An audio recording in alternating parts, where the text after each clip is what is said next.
worse. The squeeze is only going to get tighter. Because what they're seeking for is a global reset. And they're using that war to bring upon that. Go ahead.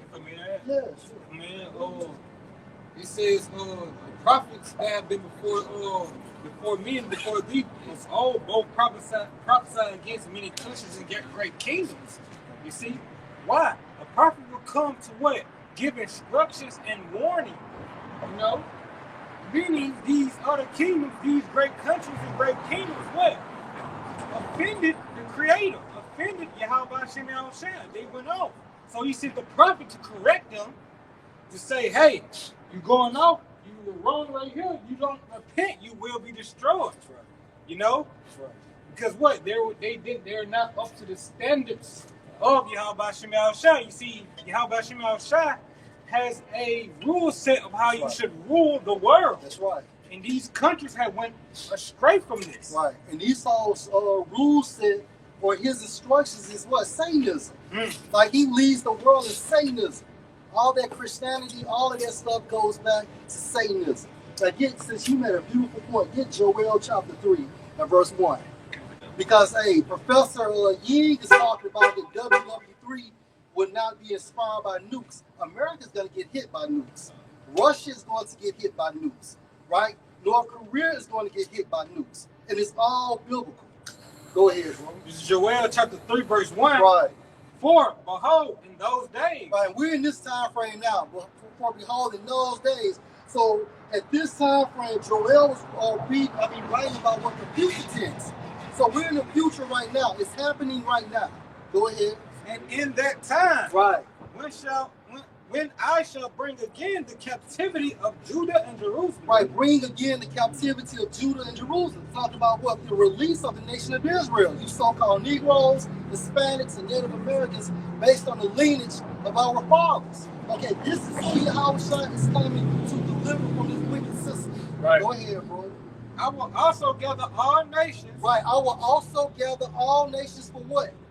And will bring them into the valley of Jehoshaphat. Right, which means what? Yehoshaphat, their place of judgment.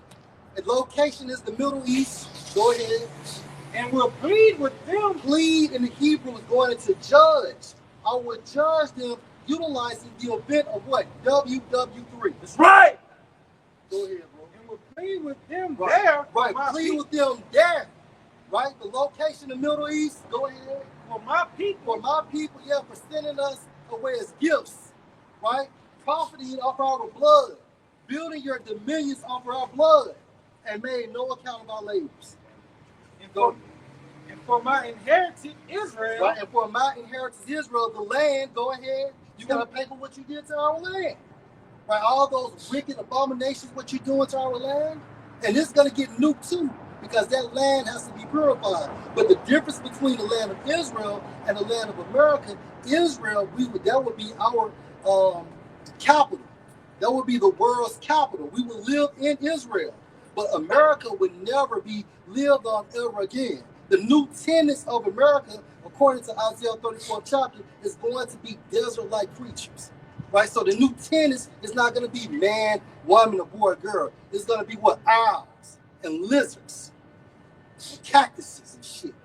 Go ahead, bro. Since you said that about that land now. Zephaniah 2 and 4.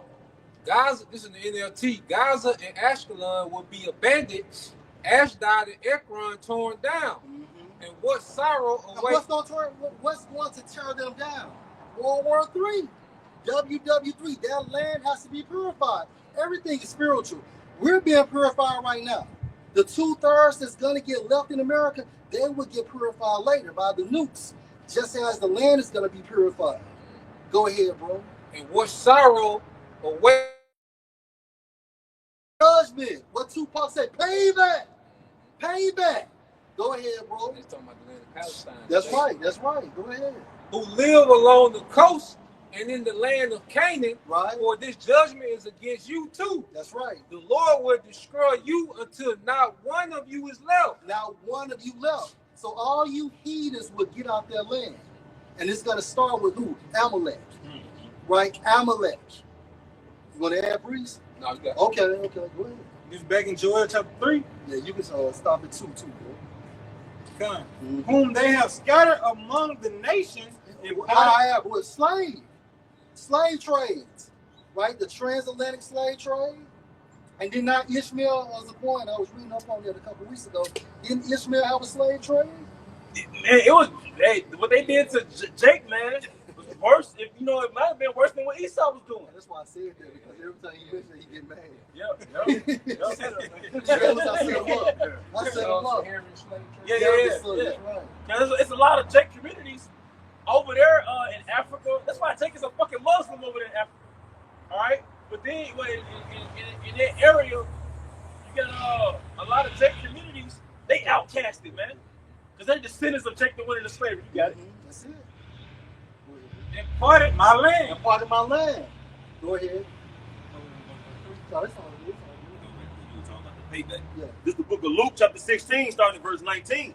There was a certain rich man which was clothed in purple and fine linen, and fared some. These are the international bankers that control this entire system. They fare presumptuously, right? Meaning, what is their system? Is their dominion going back to the blessing they received through Esau, their forefather, right? And that's why they are sumptuously. That's why they was draped out of purple. Purple is symbolic for royalty. Go ahead, bro. Verse 20. And there was a certain beggar named Lazarus, which was laid at his gate full of sores. Right, so Lazarus is what?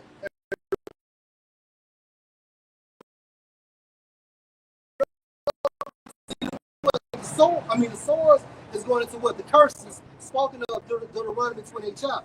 Laid at his gate. The gate is a representation for the system, right? We are oppressed within the system, and on top of that, we have the curses being exercised on us. Go ahead, bro. And desiring to be fed with the crumbs which fell from the rich man's table. Hey, Jay catching hell, man. I did a video today about Jay. Jay talked about, man, goddamn, this shit don't make no sense. Talk about as soon as he get paid, it's gone. It's gone. You know, he like literally said, man, you know, as soon as he touch his pocket, it's already accounted for. Yeah. Easy come, easy go. Video, I ain't gonna say easy. Video beyond recent. Yeah. As soon as they watch the day, he got like 2,000 credits. And as soon as he got them 2,000 credits, they started deducting. And he had like 5 credits left. And he had to watch it all happen. That's it. And the sad part about that is that's an implementation of the new system. That ain't even there. So imagine when you can find, man, I'd rather be dead, man. Who the fuck want to live like that, man? You in this small ass confinement and you got credits and they giving you the type of food to eat. They telling you what you can and can't watch. They're already doing it now. But this is going to be much, much worse and much, much tighter. So this nigga want to give you a so-called virtual reality, meanwhile they enjoy the world. It don't make sense. You got niggas rather have a doll, a blow-up doll, than a real woman. This shit is crazy. You rather have a nigga that sit at home and play video games than to travel the world him or herself. That is crazy. You'd rather have FRNs than gold and silver. Hey, that's they taking it back to what slavery was for everybody. Mm-hmm. You know, those slaves were just the backyard of the master, while the old master had everywhere else to go. You know, yes, it's called autonomy. Go ahead, bro. So the slave master has something called autonomy. A free man has autonomy. And what does that mean, Zaquan? You're free to move around. That's right. You independent. You're independent, man. The average Israelite doesn't have autonomy. That's right. Because even if you get a passport, you got to have money to travel. That's right. Jake might go on a cruise and take his ass right back, man. And Jake's money ain't like Esau's money. That's right. Esau can afford to get stuck out these countries for another 2 or 3 weeks. Jake worried about, goddamn, they gonna lose their jobs. You know what I'm saying? Now they using utility money to pay for their extra room and board. You know, using their rent money to buy another ticket, so on and so forth. But Esau, honey, he said, we got to be here another 2 weeks. That's why I said in the scripture, you're subject to payment. That's right, bro. You can't move till you get paid. That's it. You're subject. You stuck right there until I get paid. Right. Like you said earlier, as soon as you get paid, they take the money. Shit gone. Show you how the squeeze is getting worse, man. Because even back in the slavery days, what? Jake couldn't move around without getting with that pass the master would give him. But he can move around, so if the slave patrol see him, he got permission to move around. In school, they call it a hall pass. A hall pass, you know what I'm saying? And now, you know what I'm saying, even with the pay, you know, like you mentioned that, you know, people are getting that squeeze, and by the time you get your money, it's gone. Well, it is gone because the taxes, man, they tax the hell out of you before you get to. But now, like y'all mentioned about that, what's the name of that little quick film, The Great Reset? Great Reset. You know, that's just another elevated way of oppression, how they gonna start taking out more by way of digital system, and you ain't gonna have nothing by the time it's over with. So you still are gonna have that, the Haggai 4:6, that bag with holes in it. You still are gonna be unable to move because you're gonna have some kind of monetary finances to do anything. But they gonna be stripping all that, man. And then so many stipulations gonna come with, you know what I'm saying, people who even take that Karaga, man. You know, so this devil is only making this oppressive society worse.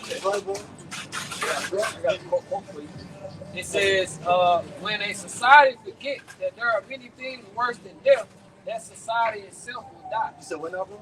This is a quote by E.H. Looney. It says, when a society forgets that there are many things worse than death, that society itself will die. You want to add to it? Going into how this society, a lot of people gonna think getting that MOTB is the answer. That MOTB itself in the society and the whole system, you know, basic universal income, you know, going to the credit, all of that shit is worse than death. You're gonna die anyway, but now you literally, your house is an 8x8. The rest of your life you're in a prison cell. You look at the Great Reset, like that dude, his whole little spot was a prison cell. You go outside on the balcony, you get electrocuted by a drone. Gotta have a mask on. Yeah, this real talk. Yeah. I have reason to believe people gonna be in prison in their own homes. That's it, right? Because they gonna curfew the cities. Yeah. So if you step outside your home at a certain time, a drone gonna pull up like, where the fuck you going? That's right. So they gonna quarantine your ass in your own home, man. Look at the setup of some of these apartments. They're gated and things of that nature. And then on just my observation, bro, like in Jackson, Mississippi, all of these buildings became abandoned buildings, and then they got what do you call it, renovated, and they all storage facilities. How many buildings have you passed by within the past 5 to 6 years that have become storage facilities? How many storage facilities do you need? So, but it can easily become a little the Great Reset, right? They put a human in that room. That's it. Hey, because the system is already established. They just need the perfect event. That's it. Hey, I go to Daddy, man. Right. Verse 31. And whoever want to get it, y'all can get it, man. I just had to warm it up, man. You know what I'm talking about, man? You know what I'm talking about? This book of Daniel, chapter 2, starting in verse 31. Thou, O king, sawest, and behold, a great image. Right. This, and we're in the end of this great image. Okay, we're in the end of this great image. We're in the feet portion of this great image. Go ahead. This great image, whose brightness was excellent, stood before thee, and thee from thereof was terrible. Right, so Nebuchadnezzar actually saw this image. Go ahead. Verse 32. In a statue-like format, likened to a man. 32. This image's head was of fine gold, his breast and his arm of silver, his belly and his thigh of brass, his legs of iron, his feet part of iron and part of clay. Verse 34. Their head was the Babylonian Empire, Syrian Babylonian Empire. That's right. What was the silver? Right. There was a Medo-Persian Empire. So, and because the different grades represent the quality of that kingdom. That's it. Because the Babylonian Empire, the Babylonian Empire, that was the most prestigious. And how do you know it's a coin? It was like it's a what? Gold. Gold, man. And what did Daniel say? That out of your kingdom, these other kingdoms is going to be more inferior to you. Just to back you up, bro. And then then it's the head, there was the neck. Right, read it. The arms, I'm sorry. Daniel chapter 2, verse 32. The image's head was of fine gold, his breast and his arms of silver. Right. Breast and his arms of silver. That's the Medo-Persian Empire, who that's who America's at war with right now. Those Iranians. That's right. It's that lion with the wings. You know that lion representing The Syrian, that's the Babylonian. The Syrians, Yeah. and the wings represent the Babylonian. Yeah. the Babylonians. Yeah, because the reason why those wings were plucked because the Babylonians took down the Assyrians, right? But Nebuchadnezzar was an Assyrian. His belly and his style of brass. The Grecian Empire. See, you gotta understand, man. Picture the Most High showing you the most prominent kingdoms, all right, in the history of man in one vision. Right. All right, these kingdoms actually existed, and they were documented in the scriptures. And it shows you how the Most High dealt with heathens too. Yeah. Because did not a heathen get this vision? Come on, man. But he needed the interpretation. Right. Interpretation be a prophet. And that's why the Most High is like the father of times. That's right. Do you understand what just happened? And then I said Maccabees, and it was so. Alexander, the son of Philip. Yeah. That's right. That was a great, man, one of my most watched war scenes was when Alexander was at the battle of is it Gethsemane? I'm sorry. The movie Alexander. Because I talked about all the time. But that first scene, the major scene where Alexander attempted to unalive Darius. Oh, you go across that river? Yeah, Darius! You coward! But they actually took over the Persian Empire. This is what Daniel was seeing in the vision. That's right. What Nebuchadnezzar was seeing. Mm-hmm. The gold head, the silver brass, man. The silver orange, man. The he-goat, man. He's not cold in Lord Wood because he likened it to that leopard with the 4 heads. One to the 4 generals who was Cassandra, Ptolemy, Lysimachus, and the solution. Yeah, because that's Daniel the 7th chapter. That's right. All right, go ahead. Back in Daniel chapter 2, verse 33. His legs of iron, his feet part of iron. That's the Roman Empire. But the Roman Empire hadn't been erected yet. That's right. Neither has the Grecian Empire once this vision was shown, man. That's right. Come on, man. You understand? Declaring the end from the beginning. This is why he's called the Most High. This is why he's called He Is. And the scriptures are what? You know, it's a history book as well. They don't teach you this in church, man. This is end-time prophecy. Hey, every time you go to a church building, they should be teaching about this. We're in this time frame right now. The end of the end. It's a history book, a mystery book. Yeah.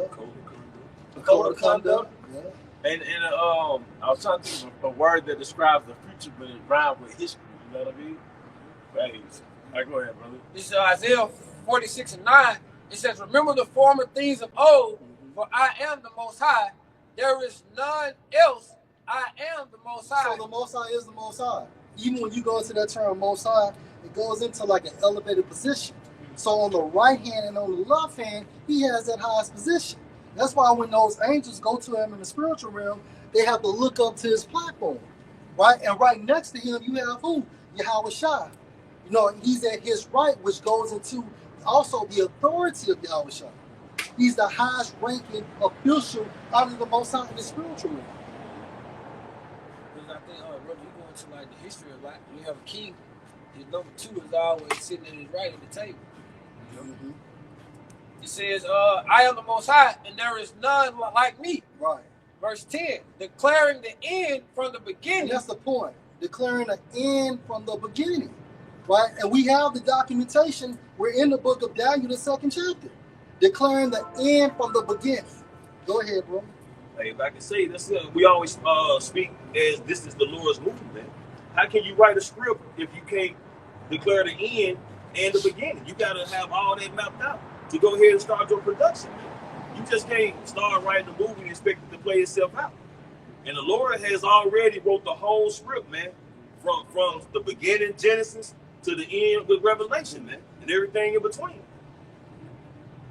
Verse 10, Isaiah 46:10, declaring the end from the beginning. That's right. And from the ancient times, the things that are not yet done. From the ancient times, the things not yet done. That's the examples. When Daniel was breaking down the interpretation to Nebuchadnezzar. Right? Ancient means what? Old. Modern means just now. Right? All right, go back there. Back in the book of Daniel, chapter 2, verse 34. Mm-hmm. Thou sawest till that a stone was cut out. The stone that was cut out, go ahead.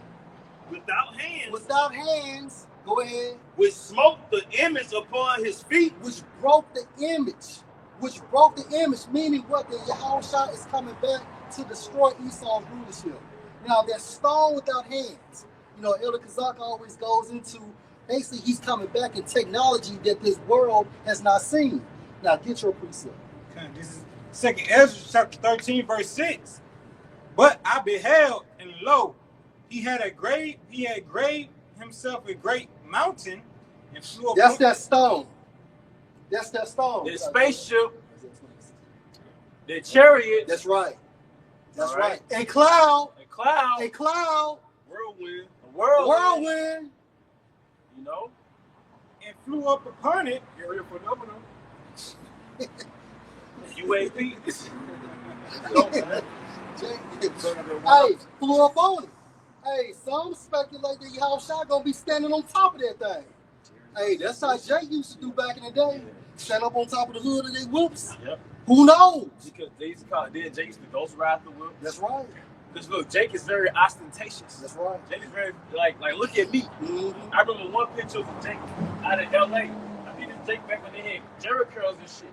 But them niggas was like gladiators back then. Mm-hmm. But Jake was flexing by his car like this, but he had the doors up like this. Right. He was flexing. I'm like, man, but that's how the angels are. I'm telling you, man. Come on, man. Now, I seen brothers turn chariots, Lincolns, into chariots. Oh, yeah.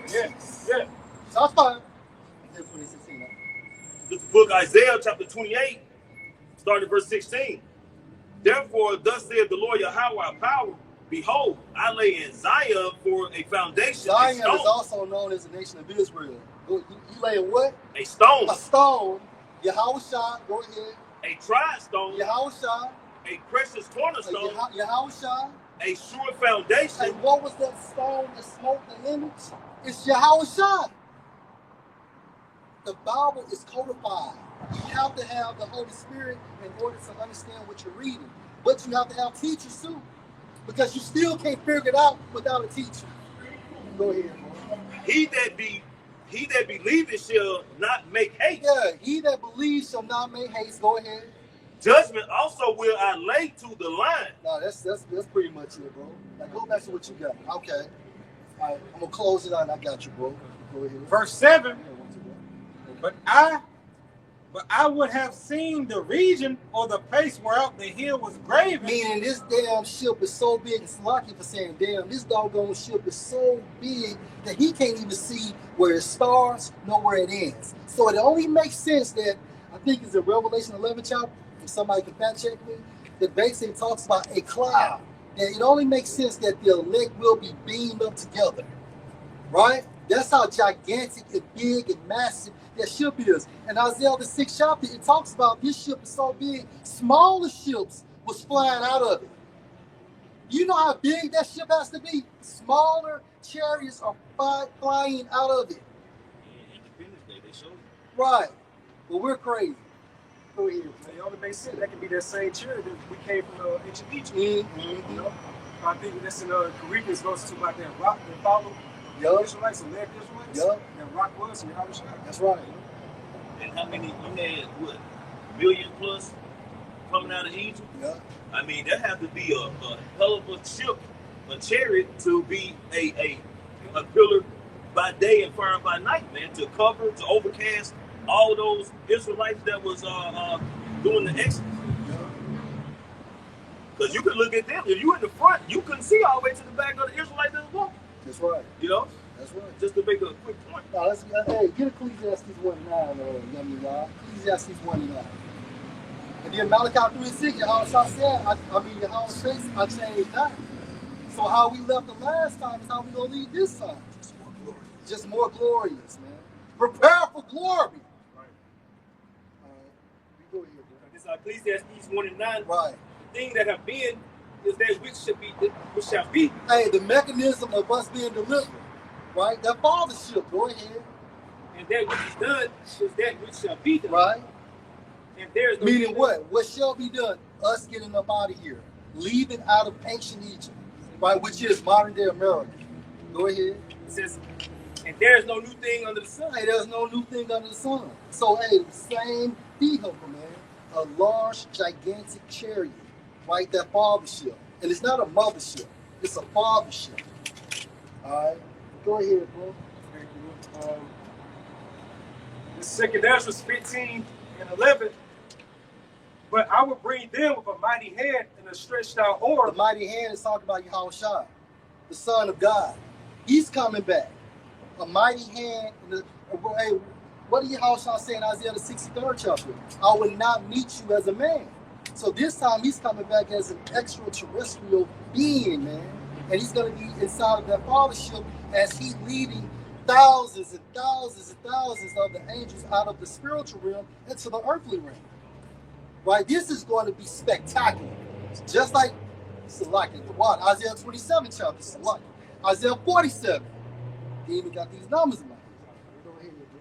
But I will bring them with a mighty hand and a stretched out arm. Right. And smite Egypt with plagues. Smite Egypt with plagues. And what's the plagues? Plagues goes into judgment, nuclear destruction, and what's the other plagues? Those laser beams coming from those chariots. Right? Give to her double. That's 1, 2. And smite Egypt with plagues as before. Right, and smite Egypt as plagues before. So just like Egypt got hit before, Egypt's going to get hit again. Go ahead. It will destroy all the land thereof. And will destroy all the land. America's going to be destroyed, man. All right? There's no more investments that's going to be conducted in America, man. No more buildings, right? No more amusement parks. No more sorcery. No more whorehouses and so on and so forth. Vehicles, airplanes. America's going to be destroyed. Go ahead, bro. This the book of Whoever want to jump in, jump in. This the book of Jeremiah, chapter 16, starting at verse 14, because you're going into nothing new on the sun. You know, because right now it's being, to this day, talked about that great deliverance out of Egypt. This book of Jeremiah, chapter 16, verse 14. Therefore, behold, the days come, saith the Lord Yahawah, that it shall no more be said, That's right. the Lord liveth, Right. that brought up the children of Israel out of the land of Egypt. So we're talking about this time frame now, right? Because look, we got the Passover coming up in a couple more weeks. So we're going to be talking about it again. But guess what? Go ahead. Verse 15. But the Lord Yahawah liveth, that brought up the children of Israel from the land of the north. Now, what's the land of the north based on this context? That's North America, man. America is the land of the north. Go ahead. And from all the lands whither he had driven them. The elect, right, that will be delivered too, starting with the 144,000, trickling down to elected men, women, and children. Right? Now, in the wilderness, Ezekiel 20 chapter is going to the non-elect that's going to be destroyed in the wilderness, wherever that may be. That could be in South America or Africa. We don't know. Go ahead, bro. And I, Yahawah Bahashem Yahawashi, That's right. will bring them again into the land that I gave unto their fathers. And just like Yahawashi, just how Yahweh used Yahawashi to lead us out, it's going to be the same delivery system. That's right. Right? It's the same thing. Nothing is new under the sun. Right. And the Lord delivered us out of Egypt, man. Okay? And that was, and when 1948 hit, those small heads got over there by way of 747s, planes and shit, man. So that's a clear cut that these people who call themselves the Lord's chosen or the Lord's people are not those people, man. And that same evening, they had a war. Yep. They went to war with Egypt. Yep. Right? So how the hell can these be the people? And then where's Yahawashi at? If these are the people, where's Yahawashi? Where's King David? And most importantly, why are people still dying here? Why are their people still dying? Because they supposed to be exercising immortality. Where are the other 12 tribes? So like, where are the other 11 tribes? Right? Why are nations at war right now? Pursuant to Isaiah, the 2nd chapter goes into how the earth is going to be at rest. That's right. It shows that when the true children of Israel, the inhabitants of the nation of Israel back in their homeland, nations not going to war anymore. That's right. Because Yahawashi is going to destroy all those weapons in his second coming. And when did WW3 happen? Because you cannot get there before WW3. You cannot get there before the mandate of the chip. Why the fuck I'm still going to work? Yeah. Shit. Hey, what old girl say on shit? What was that movie with the what I did last summer? She was spinning around. What are you waiting for? What are you waiting for, Esau? What are you waiting for? I'm fun. This is damn cool. All right, go ahead. We're going back into that stone. This is Revelation 18, starting at verse 20. It says, "Rejoice over her, our heavens, and ye holy apostles and prophets. That's right. For the Most High has avenged you on her. Right. Verse 21. And a mighty angel took a stone like a great millstone and cast it into the sea, saying, thus with violence shall the great city Babylon be thrown down. America's that great city, right? And then the Most High is using what? That spiritual stone too, as well as great millstone. You know, earth's going to get hit by nukes, right? But before it forms earth, it has to be from the spiritual standpoint. And this is the initial process of it. It said with great violence does the city be thrown down. Well, the scripture goes to think not thou come to bring peace but a sword, man.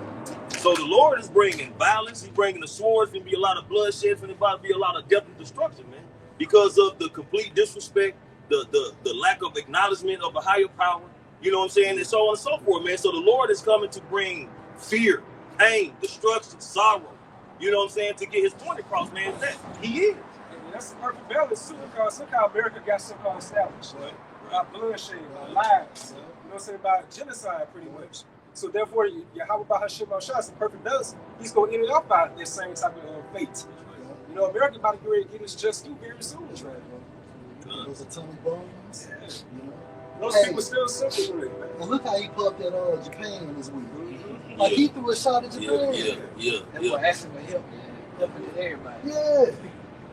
Okay, what was the verbiage? It was kind of like, what did he say to him? Like one of the Japanese senators was asking him, why did he let them know that he was going to attack? So to sum it up, Trump really kind of responded slickly. He was like, the Japanese senators let us know when they bombed Pearl Harbor. Right. But the Prime Minister of Japan was sitting right next to him. That's right. The lady, you know. But you see, he saw, the pride of the heart has deceived me. When you proud like that and you thick-headed like that, you don't realize the people that's around you are plotting against you. That's right, bro. Your pride will blind you. You see the build-up to how these should hate the whore, like the EU nations, man. And, you know, just the way how he's just been showcasing himself around being a bully. You know? Not only that, but he has to help. All of them told him. Everybody told him no. The pride goes into this man's self-esteem, man. When you look at pride, it goes into your ego / your self-esteem. So this man really believes in himself via Satanism. Yeah, you have something called hubris. That's right. Hubris, which is synonymous with pride, is unjustifiable or unreasonable pride. I had did a video the other day through the spirit, man, going to his look is no longer stout to his fellows. So these are the countries, man. They are not fearing America, man. And like the word is saying, the Prime Minister of Japan, the lady, when that nigga said that, she was thinking about, Hiroshima and Nagasaki, just all the complete disrespect, all that was running through her mind. They got generational consequences from that. Yeah. They're still born with deformities. They're still born with autism. Last bit, it says there shall be found no more at all. And to this day, I think the ancient Babylonian city, people don't live there, but it's like a World Heritage Site or something like that. When Babylon? It's already. People still live there. Yeah. Okay. Well, Google went off on that one. But people, that goes to the point too. People live there now. So when they said, the precept says that there shall be found no more, they got to be talking about modern day Babylon the Great, which is Sodom and Egypt, which is America, the US of A. So when Yahawashi comes back, and that great millstone, which is Yahawashi, be thrown at you, it's going to be good.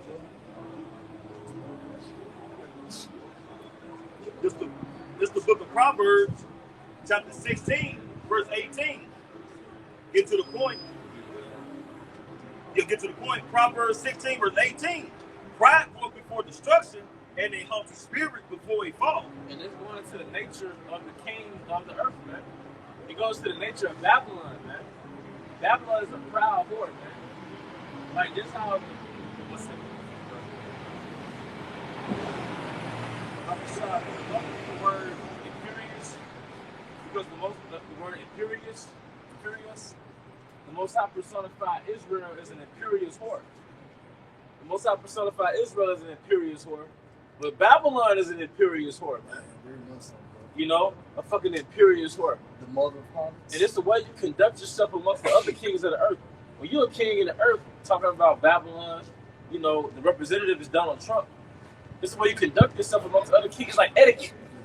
So here he is speaking proudly amongst these other rulers in the earth, man. Stumping on their toes, man. But I watched this documentary in the 6th grade. I think it happened during 9/11.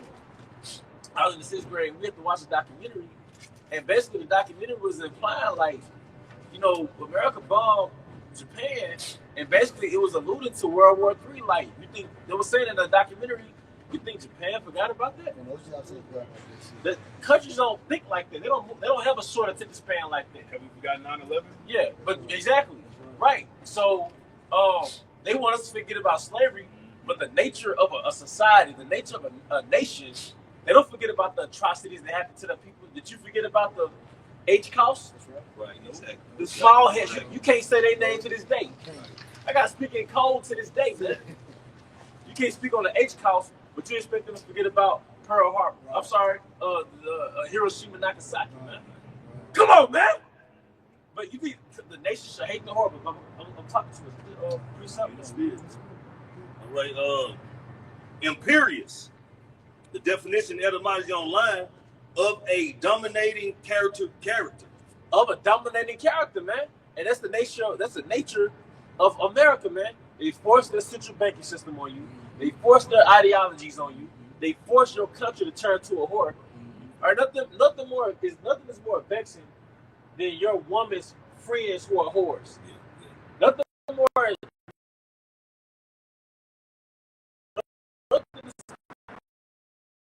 because they're all tell her the same thing to turn against you. Be a whore against your husband. So on a societal level, nothing is more vexing than another country.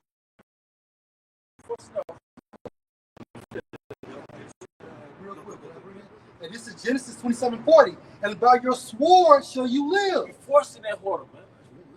Westernization was forced whoredom. I'm telling you, bro. Do you understand the spirit that the earth was in before westernization, before colonization? Before the Spanish, the French, the British, and the Portuguese came into power, The petrodollar. before the petrodollar came into power, man, do you understand how people function? I say, hey, the apostles put us on the movie, The Last Samurai. And that little American soldier was sitting amongst the Ammonites in that village. And he was like, basically, he could feel the harmony. The people's everyday living, right? When they grew a garden, when they made pottery, it was like they had a certain harmony and a certain rhythm to everything they did, you know, and it made him respect their culture to what he saw the American way was poisonous to their culture. So just imagine a frequency and a spirit and a mentality the heathen were in before this big whore came into power, and she turned into a Cardi B concert, man. And then it started with us first. Yeah. You know, with the respect to slavery. Yeah. And then it's kind of like he just branched out to the entire world. Slavery was the spark plug. Mm-hmm. Slavery was the resource that fueled the economy. Yes, sir. Selling us globally, that fueled the economy. We fueled the economy.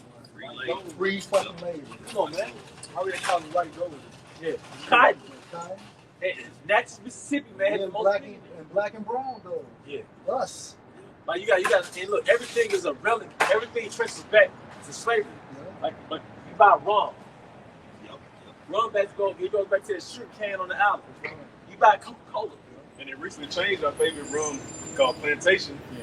They changed that name from Plantation Rum to Plantaray. Yeah. What? You know, Which is that French for plantation? they got it. I don't know. So, But why did they call that in the first fucking place? to your point, Because going back to Revelation, I think 11, they said gifts one to another. They hit a lick on the 12 tribes to the point where they still put the relic of slavery in your face. This is the lick of the earth. This is the fuel of the economy of the earth. We all in the EP. The global slave trade, everybody eats. Gave a boy for a harlot, a girl for some rum. The U.S. Stock Exchange. Yeah. The first commodity was a so-called Negro. That's right. You know, all these prestigious banks, Colleges. colleges, That's right, all bro. them really got their power and their strength from slavery. That's why so-called spaceships flying over America, man. You about to reap what you sow, man. You mentioned the rum. I thought about the Captain Morgan logo. It's the captain, got his foot on top of a barrel, and it's a slave ship in the background. Bro, let's get that Joel 3, and I want somebody to get that in Google, how enslaved trade, enslaved people were sold for prostitutes. Enslaved people were sold for liquor. It's on Google. Yeah, it's Googleable. And Google matches the prophecies, man. It was in Wikipedia once. It was in what's part of time was that? Joel 3. Come on, man. That's why we're in World War III, or we're in the beginning of World War III, or we're the rumors of wars of World War III. It's judgment for what you did to the chosen people, man. Hey, we're going to listen to about the controversy in Zion. All these things transpiring around the world right now, all type of warfare, all type of global chaos, it's all for the controversy in Zion. The 12 tribes being enslaved empower all the fucking people. It happened on a smaller level in the ancient world. So we said, what nation have not profited off our captivity? But now we go to the old slave trade. There was somebody putting a spark plug. You know how somebody got to do a jumper table? Oh, everybody can come. Everybody gets slaves. Free slaves or trading slaves. That's the biggest link. Ain't it crazy how during the slave time, the labor jakes, kept the economy going like y'all supposed to be building up.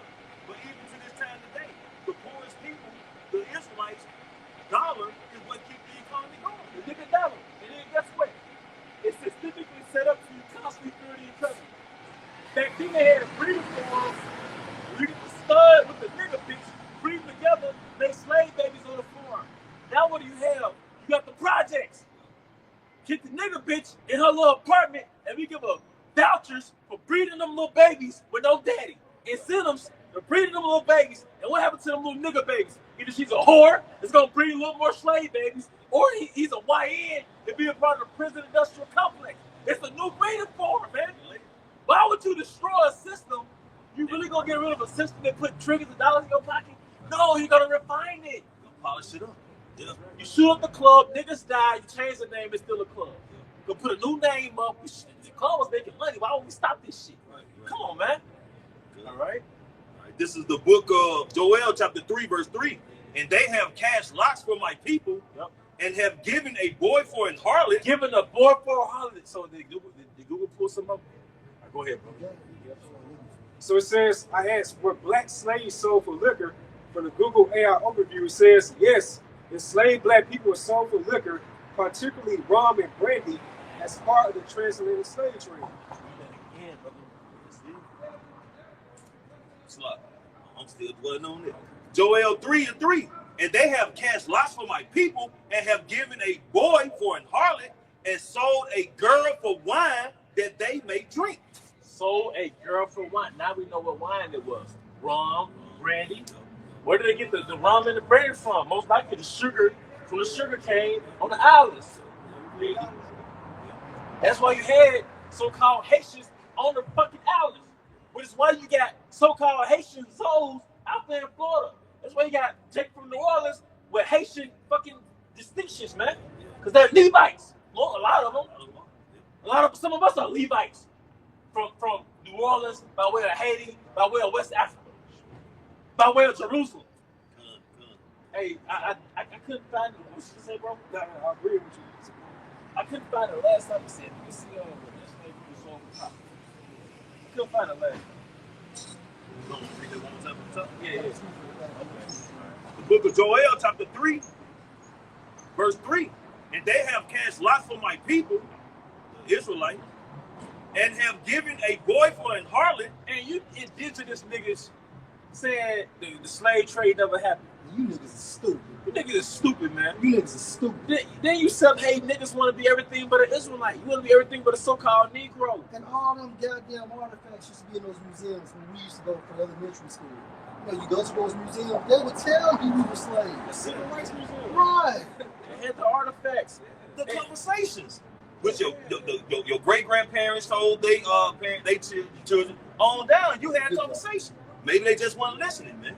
Yeah. But the reason why they're doing that because we always spoke about what Deuteronomy 28:68. So when we start bringing it out via the Spirit, beginning with the apostles and their spiritual fathers, that what happened? They wanted to remove it out of the history books because that's a main association to say, look, we're the Israelites. That's the main one. That's the main one, bro. And then look, why does South America, particularly Brazil, have like a 90% so-called West African culture? Because a lot of those Jakes have grown up in that slave trade. I'm watching Anthony Bourdain, Carson, and he was like, most Brazilian food go back to West Africa.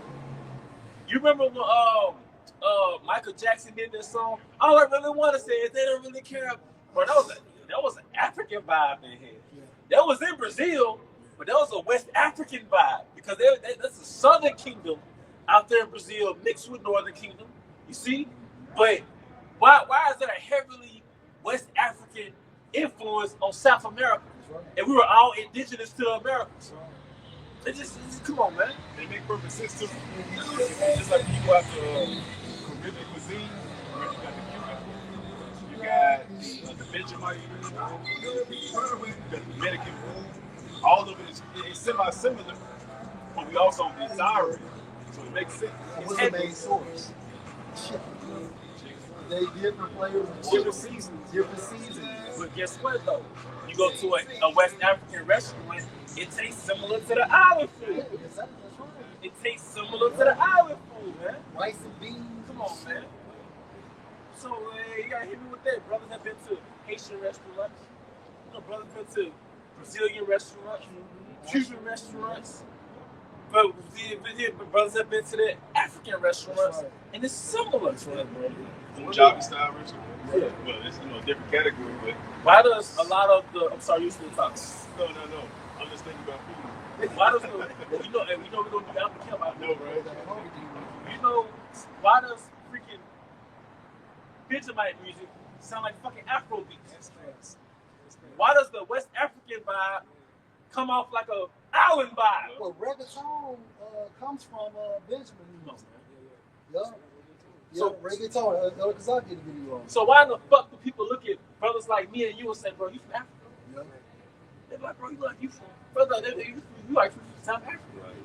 You motherfucking guessed it because you know a lot of Levites was in South Africa. You know what I mean? Not saying we Hamites, but why do we look like the folks over there in another There's continent? a great influence of Jake out there in South Africa. Yes, Yeah, still there. And I have reason to believe, just off my eyes and research, Levites. A lot of Jake in South Africa. A lot of Haitians. The lineage go back to South Africa. Mm-hmm. Like that tribe like to dress real well. Like they over there in Senegal. Senegal. Senegal is another one. But Senegal look like Levites. Senegalese, yeah. But the Jake that we deal with at the Elon restaurant, Yeah. he's from Senegal. Oh yeah. Yeah. But I'm saying all that to say, but why the fuck you like West Africans? And we're the same people. Come on, man. We're the same people. We're like, Like you even right now, you got Jake that look like us, but then you will look at a character from overseas over there on that continent, and you be like, damn, she look like such and such Come on, over man. here. Come on, man. That don't make sense. She look like Tamika. Right. Yeah. So look, man. But you know what? Like I said, I say it again. No, those Jakes over there in Africa, that's actually the Republic of Congo. And their official language is French. Yeah, it's Levi. Cause I had a little real. She was all into that genealogy shit. She was like, nah, they go back to Haiti. The Haitians go back to the Congo. Yeah, Congolese. So if it's out there in Africa, they speaking French. They most likely Levites. You know what I mean? But what were we? We going to the slave trade? Yeah, I looked up. It's heavy right here. With black slaves sold for prostitution, for Google AI overview again, it says yes, enslaved black women and girls were sold specifically for the purpose of sexual exploitation and forced prostitution during slavery in the U.S. This practice was often referred to as the fancy trade. So I looked up the fancy trade. It says fancy trade refers to the historical trafficking of young, light-skinned African American slaves, predominantly women, for sexual exploitation, prostitution, and concubinage, which is a state of being a concubine, in the 19th century U.S. This term highlights a specific abusive segment of the domestic slave trade, often focused on victims sold for their perceived beauty or lighter complexion. That's your other thing. Hey, yeah, because also, can you read that again? Sold a girl for, because now that gives me a different perspective on sold a girl for a harlot. You sold a girl as a harlot. Yeah. Well, I'm not saying this is what it is, But it would make sense Yeah. that also, That's what they did. yeah, you sold the little company that you watched. I think it was Goodbye on the Farm. Yeah, she was like, oh, it was on the boat. Like, I got me a little toy for you, and it was like a little young Israelite girl. He turned them out. Yeah, he turned them out. So it makes sense that also you sold a girl as a harlot. Yeah, because what you do with your toys? Play with them. You play with Play with them. You play with them. You already know Esau, this man is sick and twisted anyway. So Yeah, Same you what he did with the fucking killed and ate her. yeah. So it just showed sex trafficking always been their thing. Doing Big that. time. But see, yep. Hey, what's the scripture is going? Ezekiel the 20th chapter, through your traffic. Yeah. You know what I'm saying? Yeah. You in traffic. Yeah, he trafficked us as a nation of people, beginning with Judah. That's He right. conquered us, beginning with the Gadites here in America. And then he said, okay, you know what? You're no longer a slave anymore. Now you're a free man. Right. And then it went underground and just started kidnapping your kids. Right. That's They right. went underground and started trafficking individuals without mind, without thoughts, without voice. You know what? The scripture says Esau's a cunning hunter. Yes. A hunter, he hunts then kills. I'm sorry, he hunts and eats. Like, he hunts you, then he eats you. Even a farmer, because he farmed us on the plantation. He raised the animal to either kill it, then eat it. So if you ever been around a racist Edomite, they look at you like an animal. Like they would literally kill you and eat you, man. Watch them. What devils, man? Hey, but if you're the only so-called black person moving amongst a bunch of Edomites, it's your fault. Hey, y'all haven't seen the movie? Watch Blink Twice. It's free. It's on Amazon free, but it's more so like Destiny Powers. It shows you how they get down. You think an Edomite, man? You know what? A lot of these so-called black women, you got a little fetish for Edomite men on the slick, Got man. kids by. Yeah, but yeah, so we hope he kills you. They think they step up. Yeah. Talking to you. Yeah, but that's like you got like a little concubine. And so with that term, a fancy girl, a fancy maid, it goes back to like a lighter skinned complexion woman that being sold as a prostitute. I've always heard that coming up, like fancy girl. Yeah. That goes back to the slave trade. It's like motherfucker. Go back, you brought it out. Go back to breeding a mother with a son. We got real like sick boys out here. So, and look, man, if you decide to continue, you're gonna get destroyed this night. Which the most I've seen us on this. What? Yeah. You back? Yeah. Back in the book of Joel, chapter 3, verse 3. And they have cast lots for my people and have given a boy for What's an that? harlot. Those auction boxes. You know, and now the auction boxes are your modern day combines. You got Jake out there in the NFL, have to run fast, a certain speed, have to jump a certain height, have to catch so many balls and things of that nature. That's the modern day auction boxes. Right. Prison industrial complex. Yeah. Then we understand the pipelines too. Yeah. We know them public schools breed inmates. School to prison pipeline. I think psychologists said by the time a child is in second grade, they know if you go to prison now. Like they got it to a science.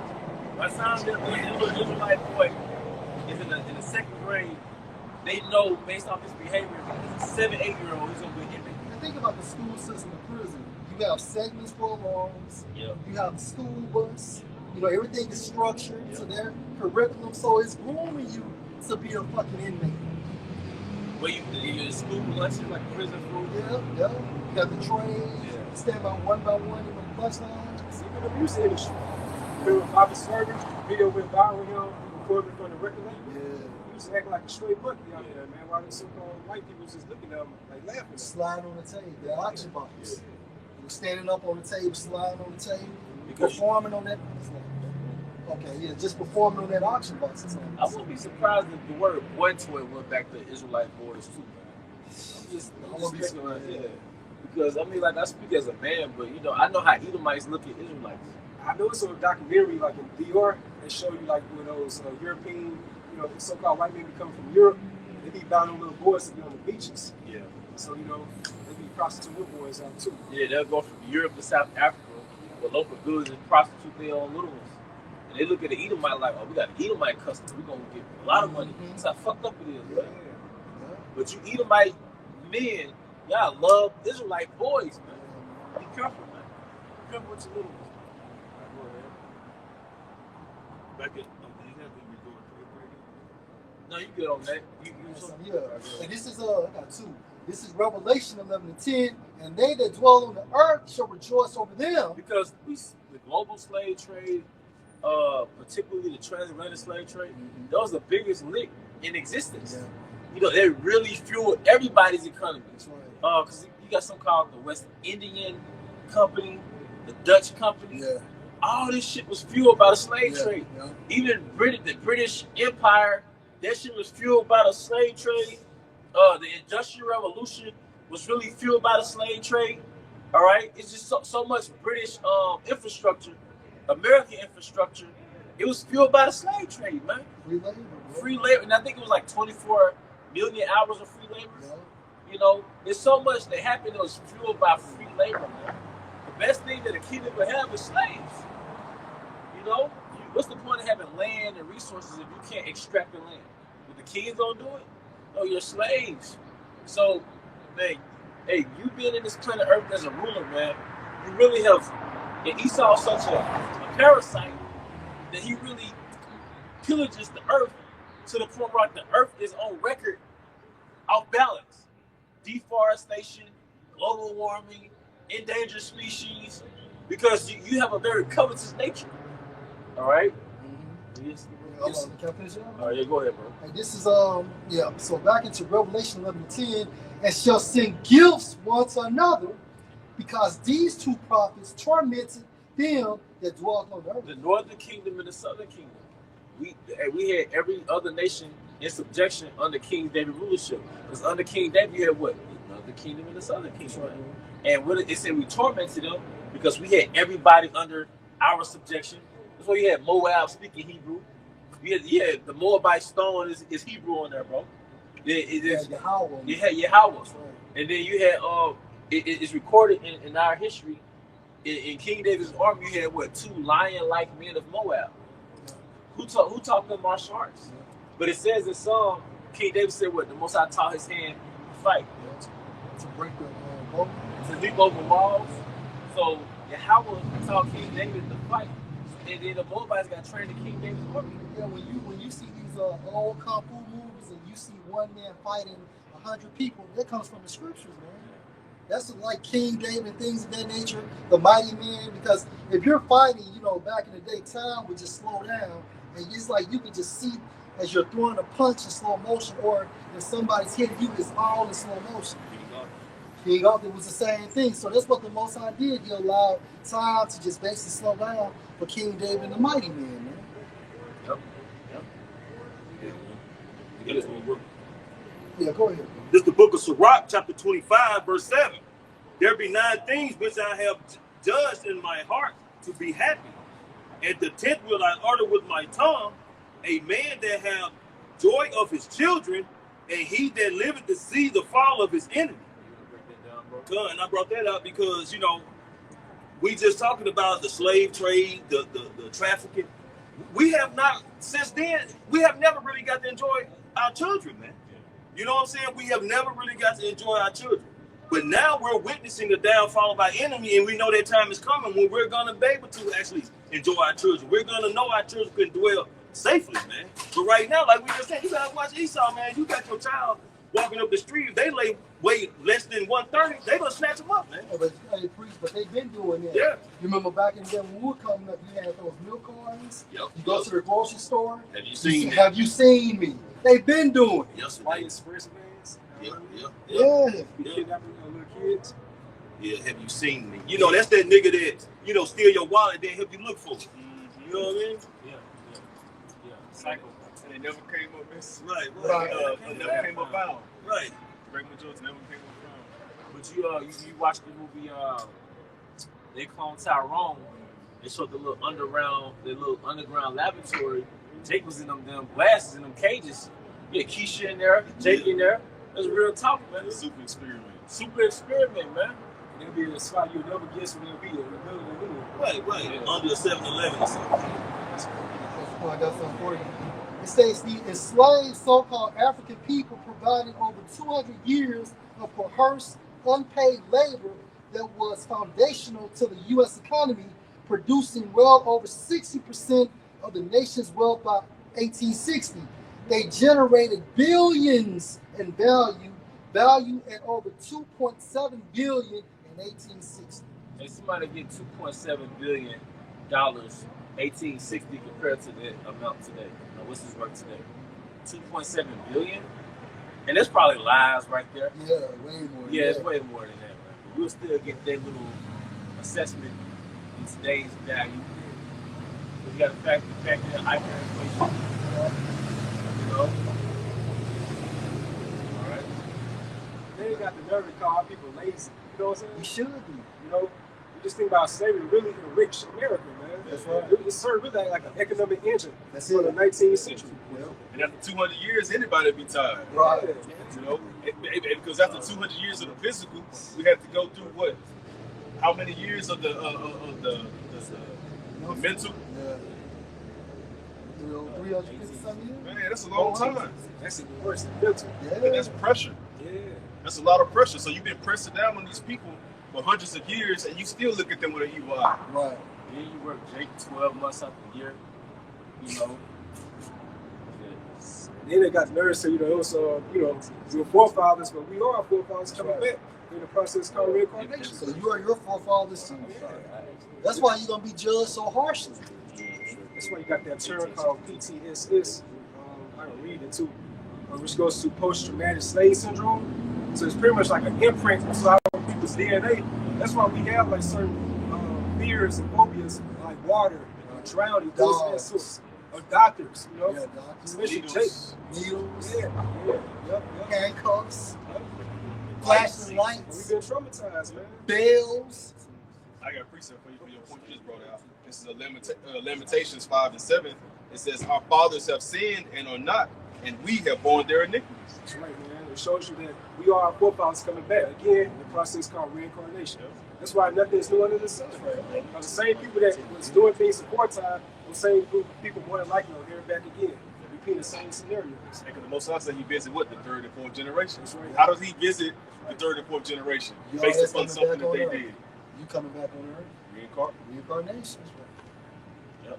So look, man, this is the time of judgment, and see, the Most High set up the prophets to illustrate the scriptures, and the scriptures are here to give perspective as to why everything is going on the planet Earth, i.e., the conflict in Iran, all right, wars and rumors of war, the crazy weather, all that is in the scriptures.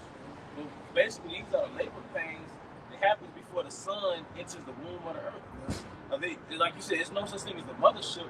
If anything is the mother, it's the planet Earth. If anything, yeah, go ahead, bro. So let me put that. No, you got it, bro. Could you have me to look this up?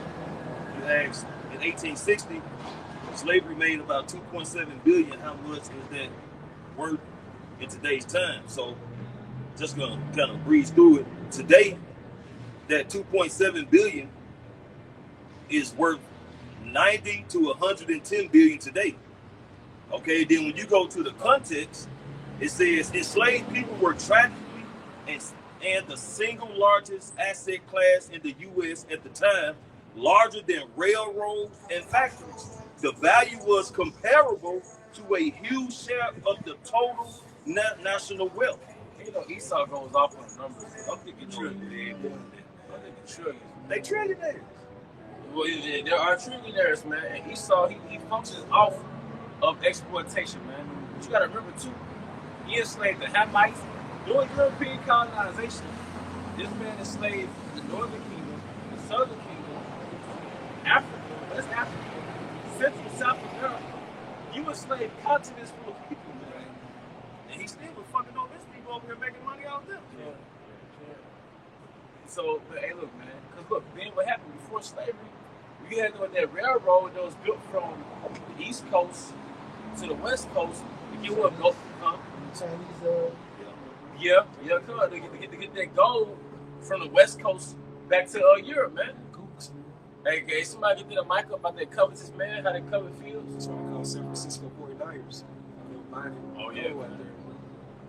So, man, you've been hitting the lick. You've been on the same lick for 500 years. Did you name the football team after the incident? Because you know how they say if somebody broke in your house, it's because you let them. Like you let your cousin or some so-called partner in your house, right? Then he'll tell his partners, and they'll come breaking your shit. Yeah. So they sent pioneers. They sent pioneers to the Americas. Which pioneer goes back to pun. So it's a chessboard, and you sing a pun to the other territory. Okay. So yeah, they sent the pioneers to the Americas, and they went back with intel. Now after the pioneers, you came back with their lick. The same thing Christian, what's his name? Christopher Columbus did. Yeah. He went back to King, what's the king name? Ferdinand, and he was basically like saying, well, these people for the taking, they're so polite and peaceful. Yeah. I just need the ammunition and the funds to take over, man.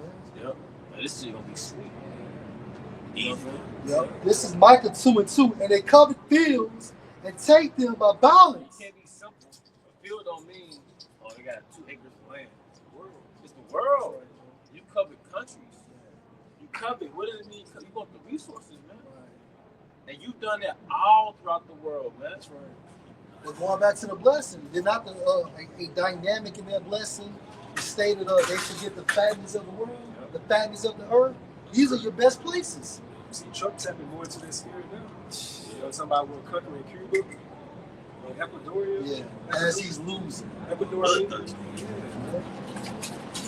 Well, back in Micah 2:2, and they covered fields and take them by violence and houses. You know, how do you take it by violence? Your military, the petrodollar, you know, your sanctions, you know. They just said houses.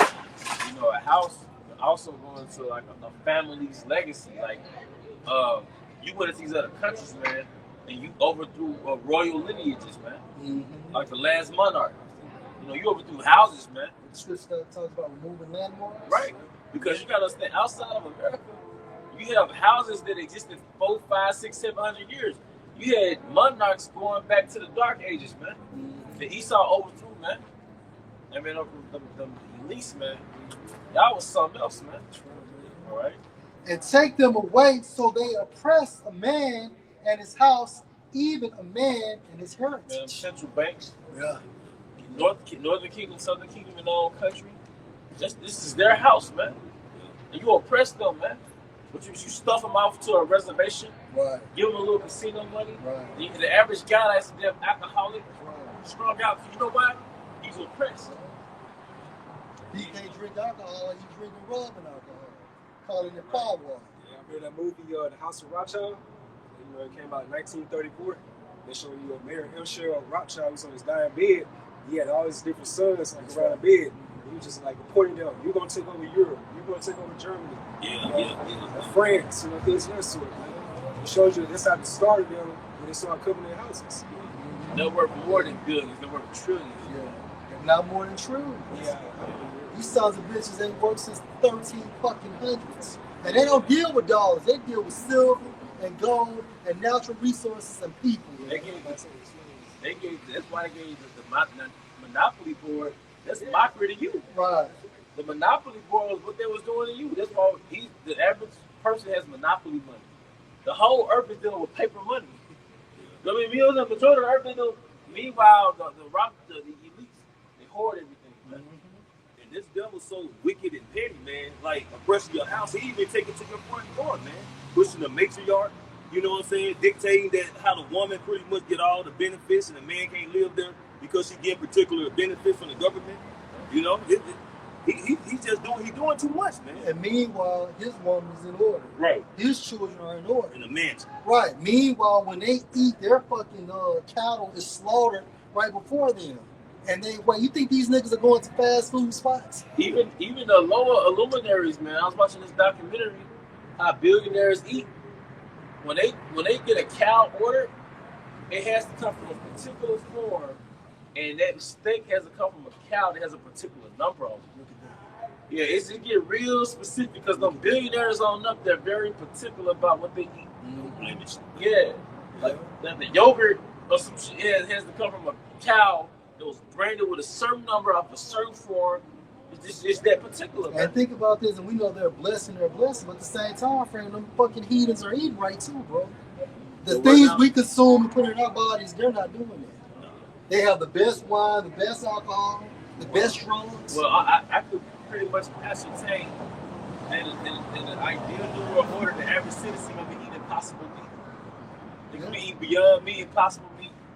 You know, they just finesse you with that shit. That's right. All right.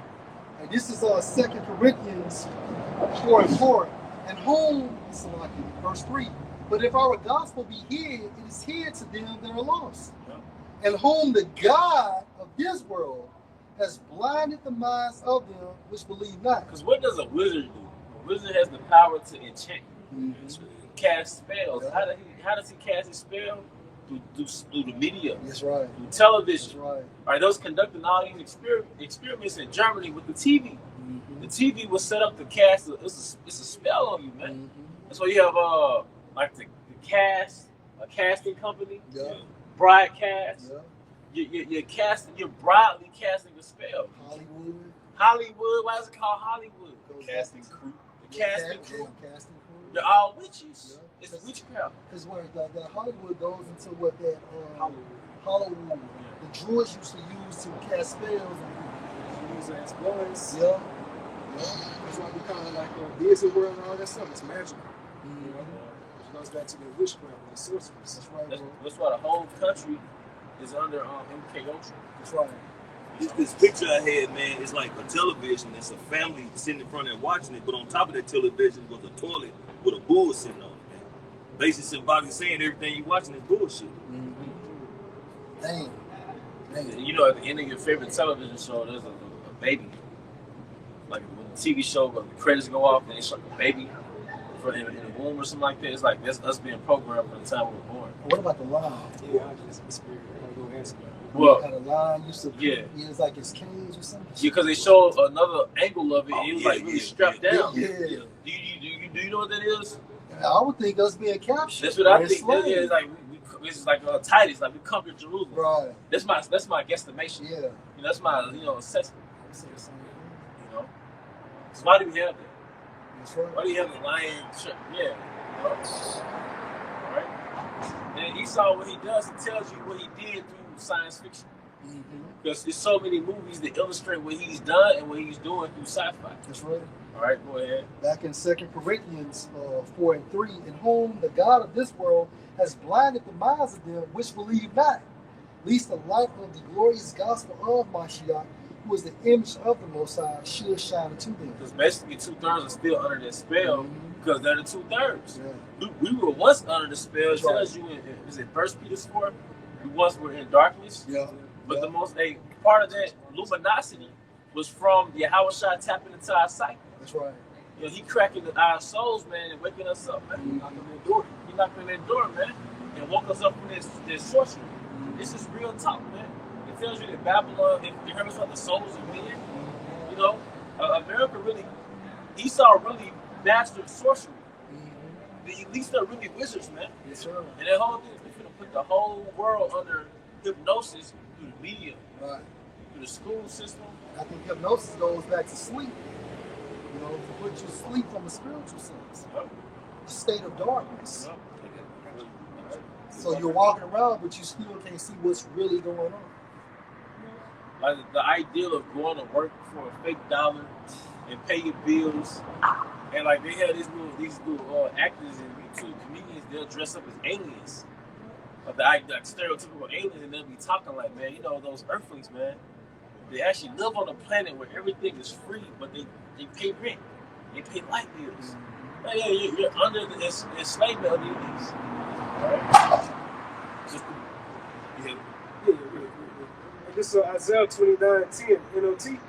For the Lord Yahawah had poured out on you a spirit of deep sleep. He did it through that witch called Esau, man. The sorcerer, the wizard.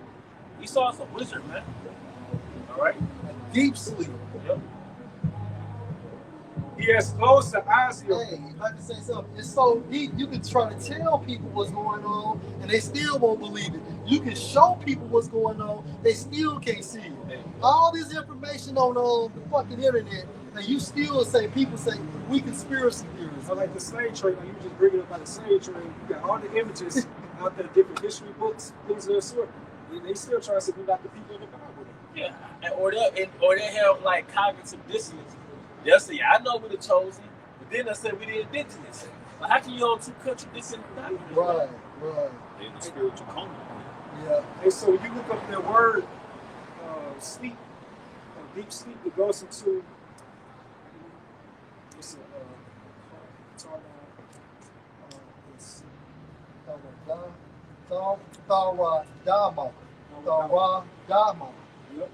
So it says in the outline of biblical usage, deep sleep, trance.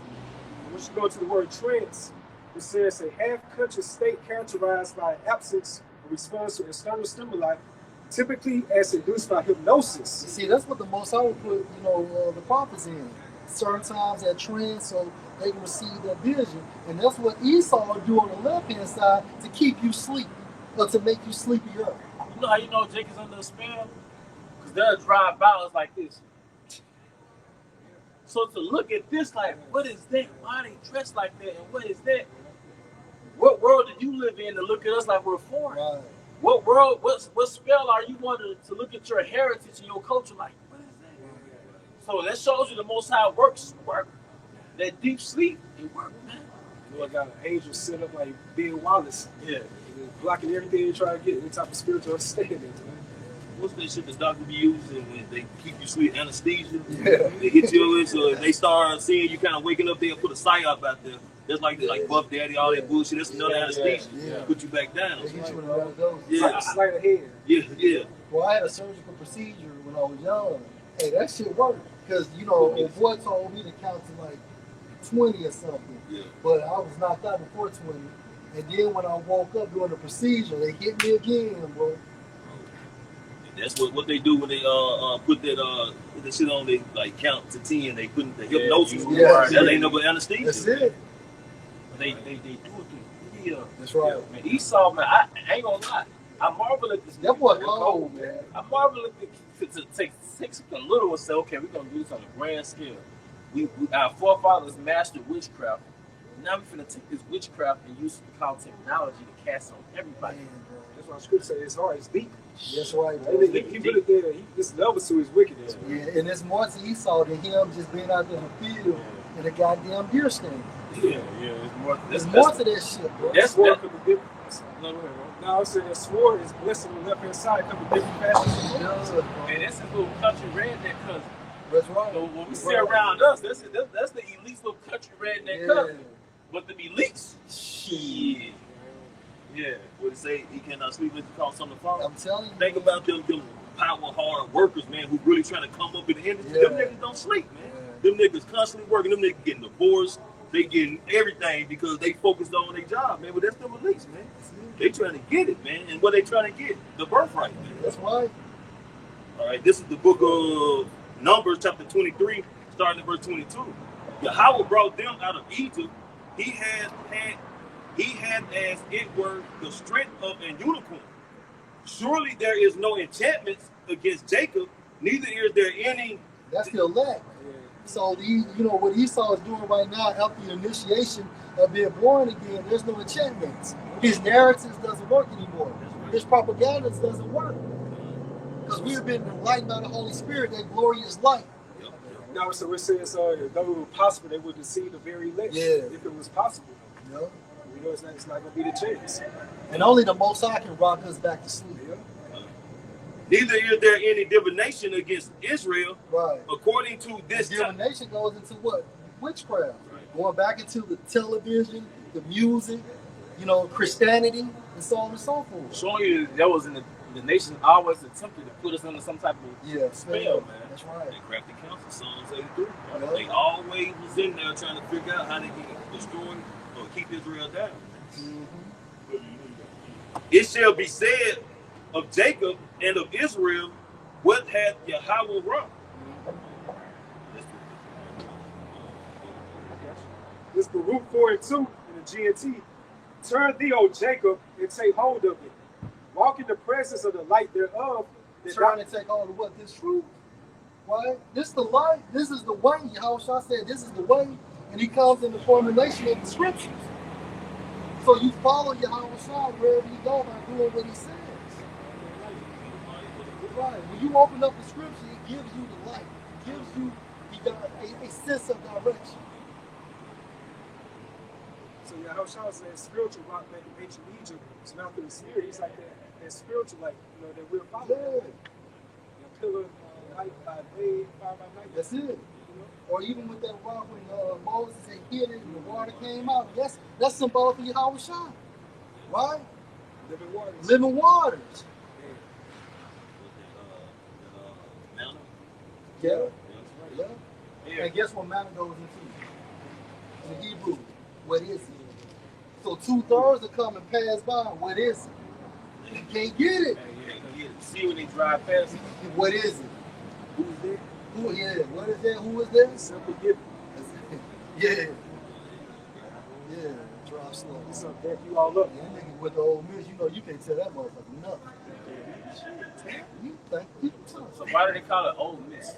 Old Mississippi. Oh, that's right. Going back to that relative slavery. That's right, bro. They still roll with that. But why? But what? Yeah. But what was the original? What do you call it? The uniform, the mascot for the Old Miss.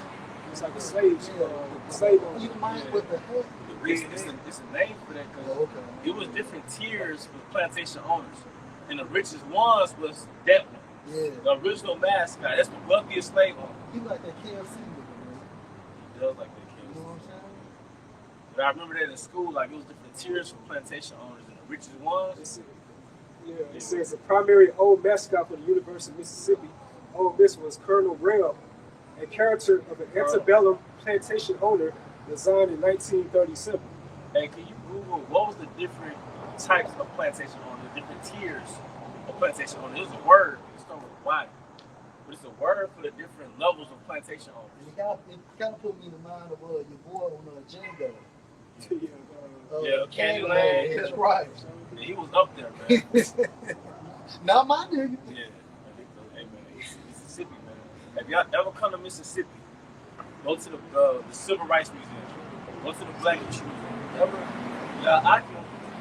Mississippi. Go to this. Because then it said Judah and Ephraim was oppressed together. So the Civil Rights Museum, there's a section where the Southern Kingdom was oppressed. Then it showed how Northern Kingdom lived before Esau, man. How they were oppressed, man. All right? And the way you know this is systemic, why in the world did all the inventions from Jake come from slavery and right after slavery, then nothing happens? Right. Like, you know what I mean? Jake taught themselves how to read Right. in slavery. Right. A healthy inventions in America came from Gad or Judah. Like the agricultural tools came from Gad. Why did all that stop? Yeah. What happened? Esau got in there and was like, we gotta stop these. Like their mind, they're too. Jake was a human calculator working for NASA. Eve was a human calculator, a human robot, a human computer working for NASA. What happened? Now Eve trucking. You know, now Jake in prison doing push-ups. What happened? So Esau, that's not the natural evolution of man to go from 20th century Jim Crow, you invented everything, to now you're free, but now you're incarcerated. So now Esau put systems in place to keep you oppressed, man. This is the result of your pain. They have consulted against the hidden ones. And black culture was a major imprint. It was sorcery, it was a spell. Because 50s, 60s, 70s, our women was in order, man. Yeah, that was lean. Yes, sir. And then pre-Samar, we looked up Colonel Rail. That's the archetype. And Colonel Rail was actually a Jake. His name was James Blind Jim Ivy. You know. So it says, was a beloved black peanut vendor and unofficial mascot at the University of Mississippi, Ole Miss, from 1896 until his death in 1955. So it was actually Jake again. Yeah. That's straight mockery. But at the same time, Well, he killed him. that mascot represents an archetype. Yeah. It's a character. It's an archetype that it was different tiers of slave owners. And Esau, he covers the face of the judges. He covers the face of the judges. But we in about 56 years, man, you be so called one. Yep. I got something, y'all. This is Ezekiel 22.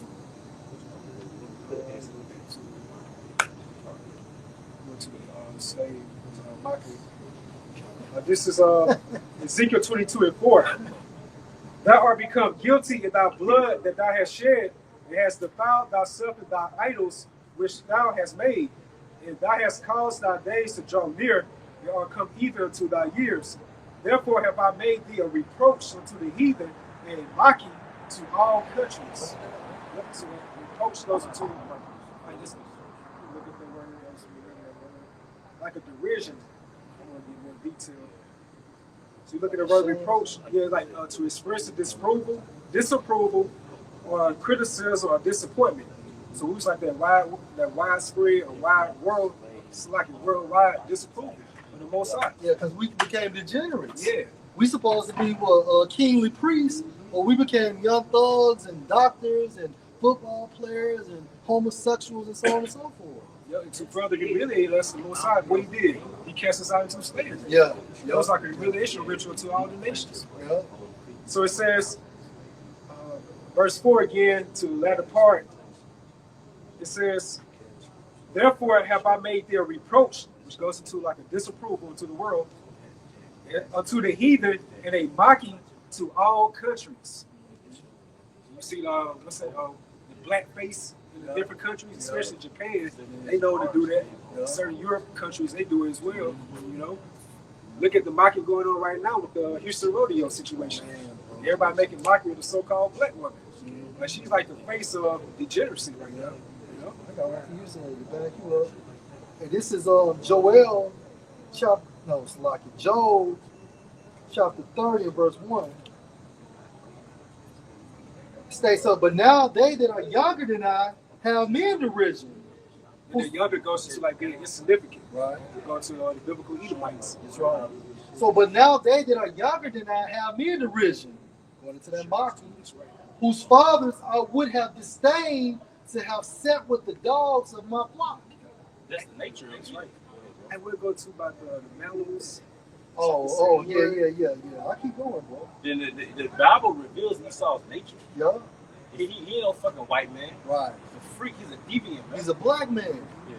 Yeah. And what did Job see? Job saw something for him to say, man, I would not let these niggas go my sheepdogs. What did he see? He was humping them. And probably after he finished humping them, he killed them and ate them, man. Because it's a well-known fact that Esau loves to get down with animals, with the wildlife. Yeah. Bro, it was a motherfucker in my hometown, man, a long time ago. Had to go to the hospital, man, because the dog had basically locked into her. So they had to have some type of surgical procedure to get the dog out of her. And it's like between the 80s and the 90s, man. So you niggas are wicked. Verse 2, yay. And how the hell can you get on by that, bro? You know how sick and disgusting you have to be. Well, I got an answer for that. Okay. What's the spirit that is in him is not upright. Yeah. You want to get that one? Yeah, about the shot. Yeah, he dark. He's all dark. Dark.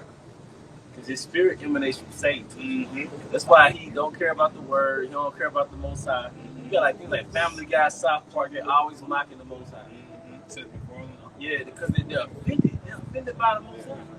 Then you got Netanyahu circling around on X now, talking about how JC was basically nobody. He's nothing more than a man who's not to be honored, worshipped, anything of nature. He said even Genghis Khan has a great authority over him. He said because evil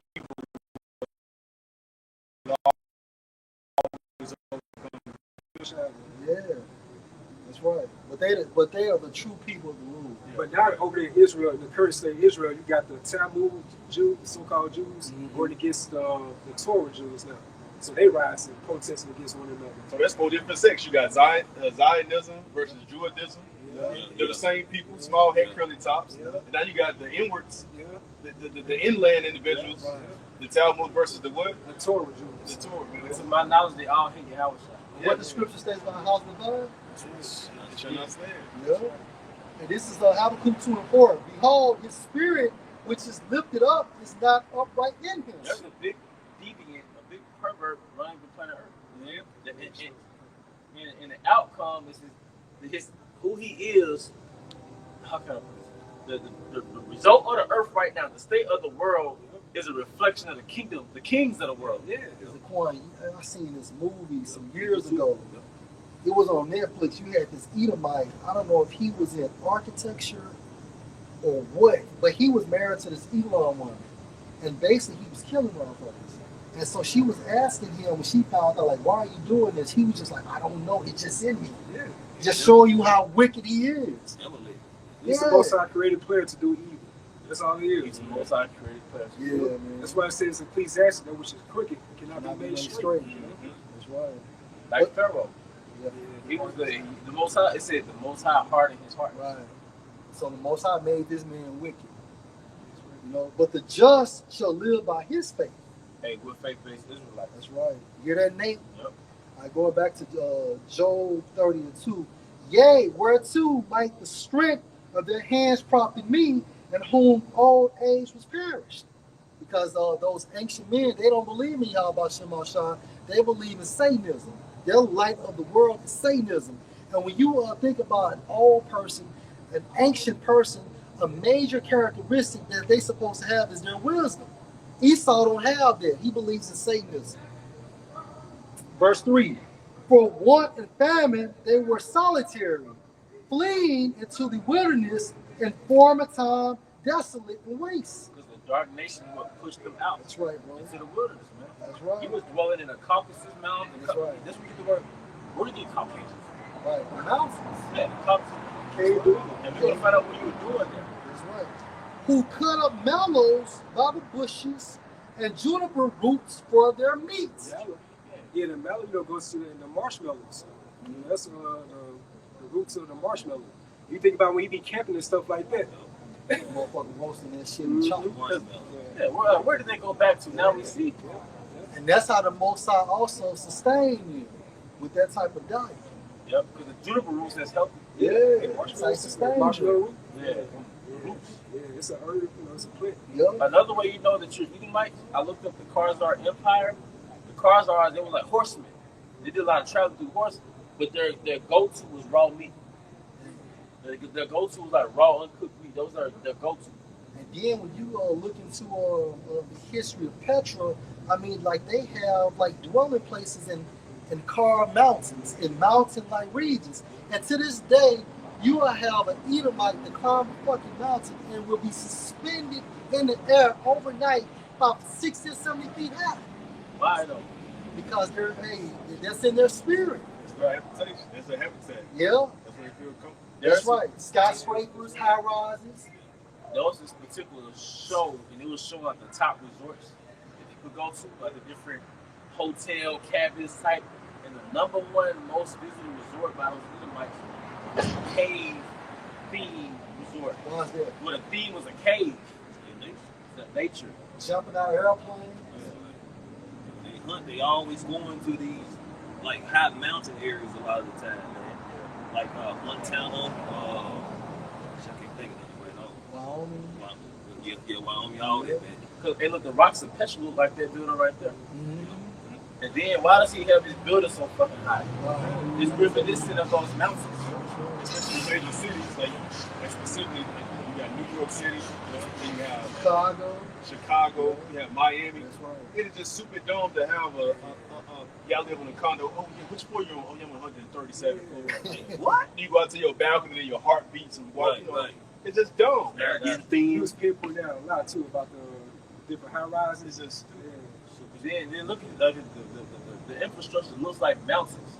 Like your architecture is always like grayish, brownish, or like grayish bricks. Like no flavor. No flavor, man. replicating those rocks. Replicating those rocks, man. It's a game that nigga got that's on the computer. I can see the commercial of it, man. But every level, it's like he's basically every level is him upgrading. He'll go from a small place, but the top thing, next thing you know, him and those ladies Martin, but they on this tall ass fucking skyscraper. But they started out as caveman. He traded something for a wheel, you know what I'm saying? And then it just started building up. But the whole point I'm making is that toward the end of the game, it's a fucking 30,000 foot skyscraper. The answer to why this man and who this man is and why he runs the earth, it goes back to the garden. You know, it goes back to the serpent, and it goes back to Cain, or the nature of Cain, that him slaying. It's the reason why this was recorded. Because Esau was Cain who hates his brother. Then it goes back to Esau and Jacob. Then it goes back to the Roman Empire in Jerusalem, the Grecian Empire in Jerusalem. All right? It's all in the scriptures, man. It's not just some random man that just so happens to be so great that he runs the earth, yet he's scared of you in person. That doesn't even make sense, man. Time and chance happens so much. And then you go into Google, it tells you the question asks, I think the question was, where did white people come from, or where did like blue eyes come from, and it tells you that about 4,000 years ago, it gives a date that's kind of mentioned to the garden. He says something happened to where somebody's gene was stripped just like that, and their eyes turned blue.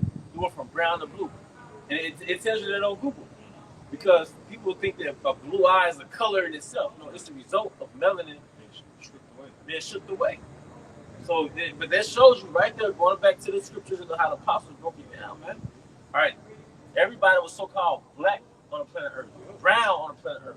Then when Cain got stripped of his melanin, that was the beginning of that outcast, that deviant on the planet.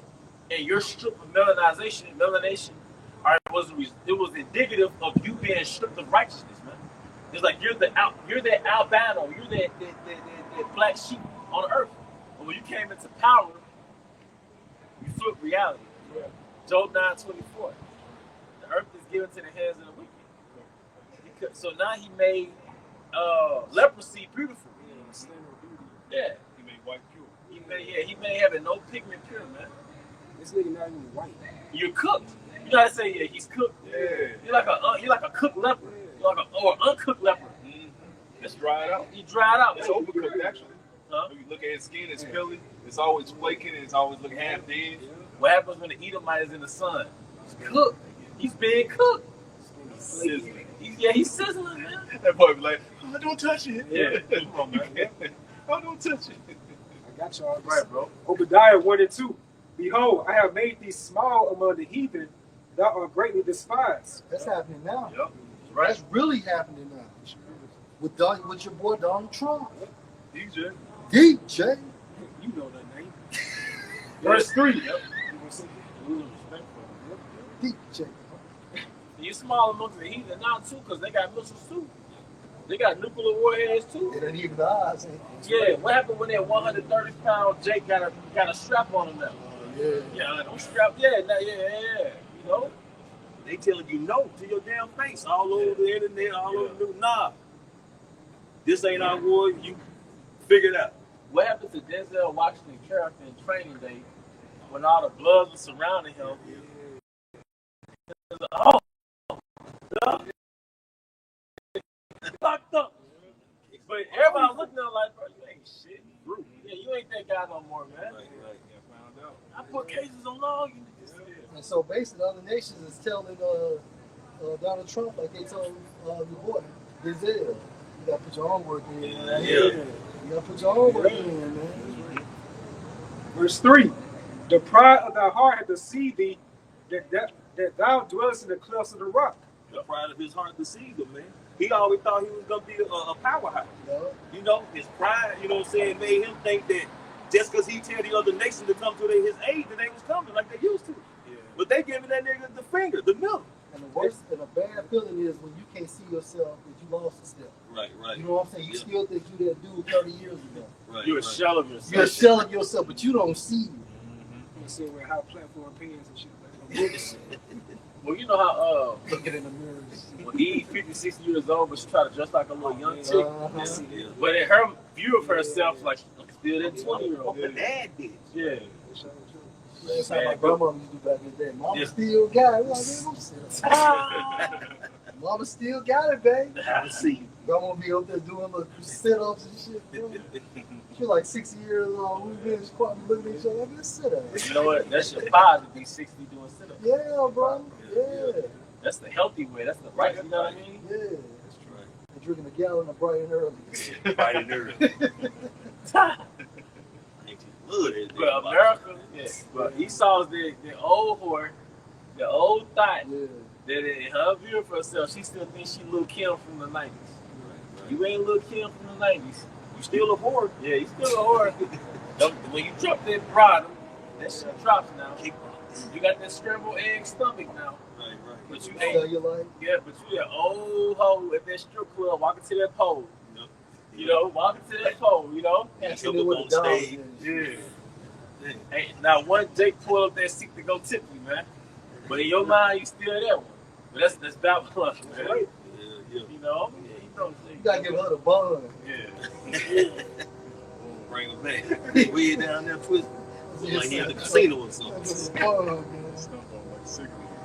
Yep. So it says, the pride of thy heart deceived thee, that thou dwellest in the clefts of the rock, whose habitation is high, that said in his heart, who should bring me down to the ground? Yeah, he was. You got to know whose habitation is high.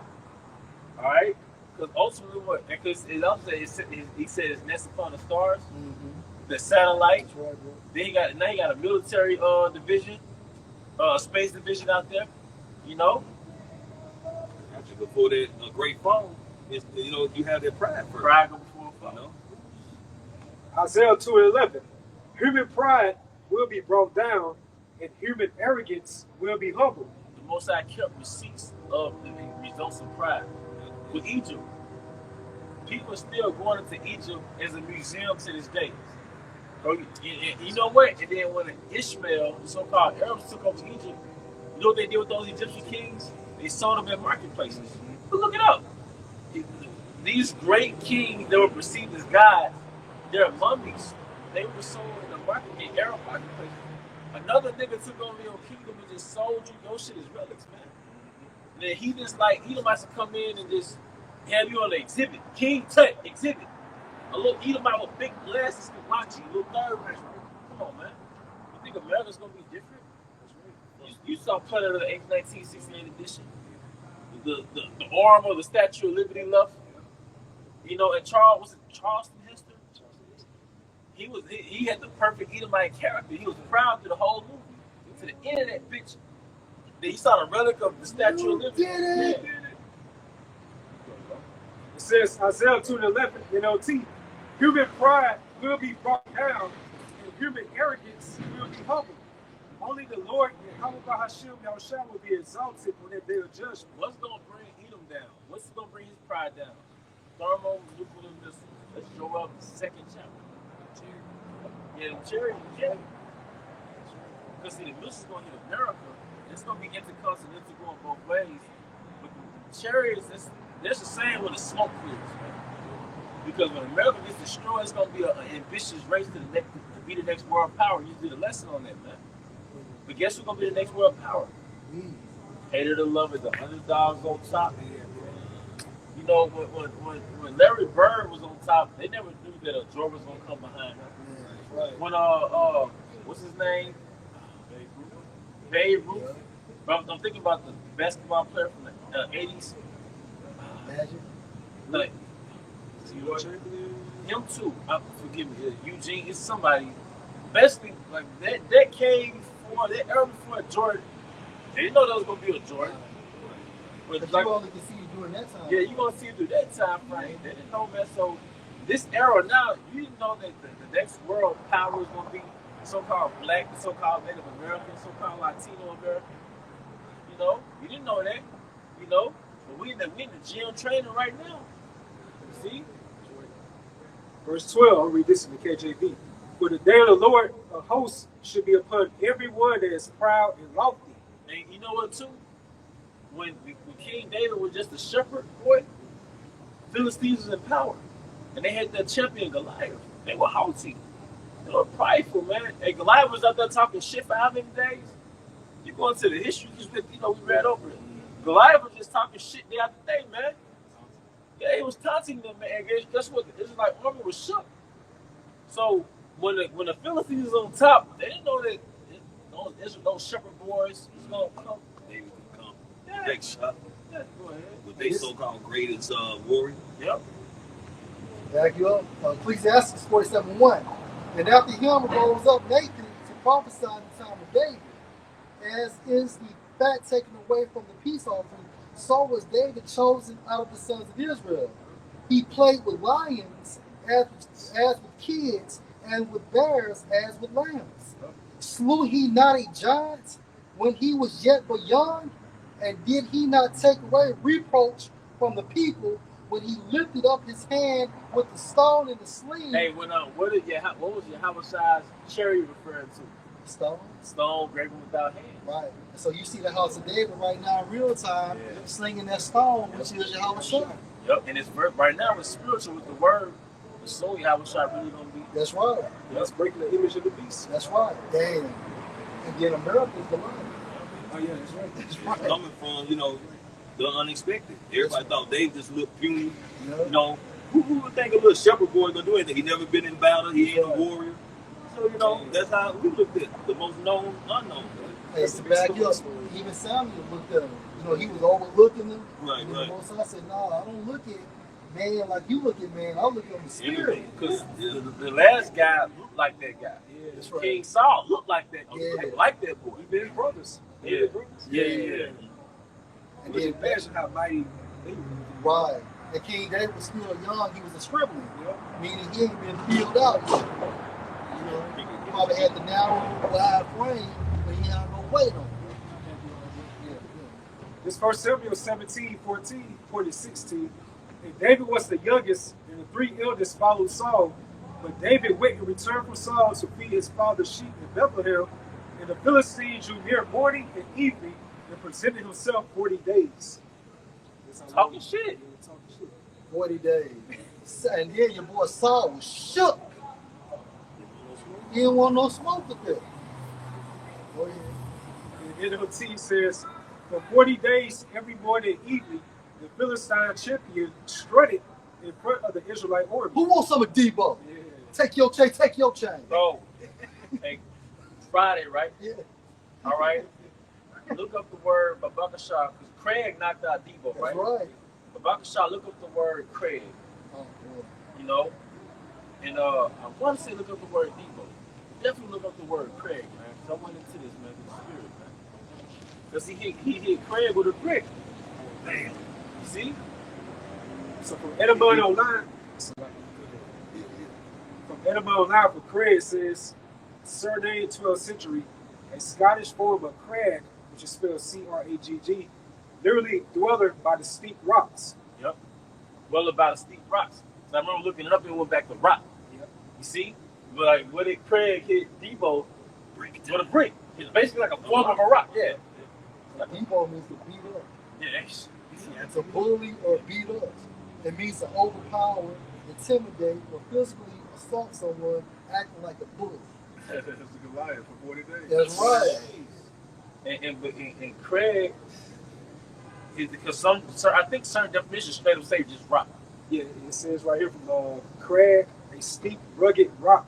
Yeah. So Craig hit Debo with the brick. He did. The bully. And what was that rock though? Hawashai. Hawashai, man. Yeah. And, So Debo had Saul, Goliath had Saul. You want some of this old man? No.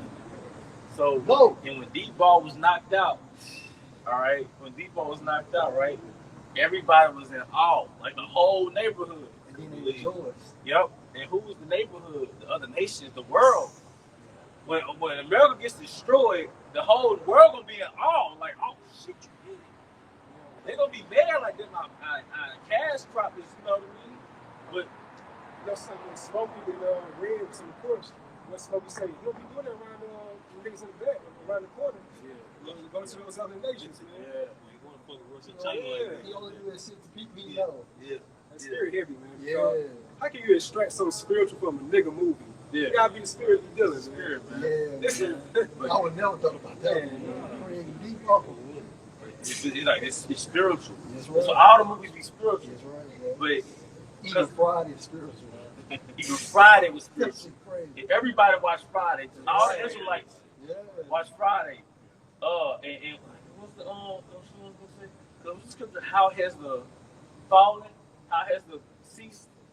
You know, I'm thinking about Debo falling. The oppressor seat. Woo! Yeah. You know, how has the oppression ceased, man? You know? Yeah, man. oh, Isaiah 14, I think. Is it all in that chapter? Isaiah 14:4, man. I got it. Yeah, Isaiah 14:4.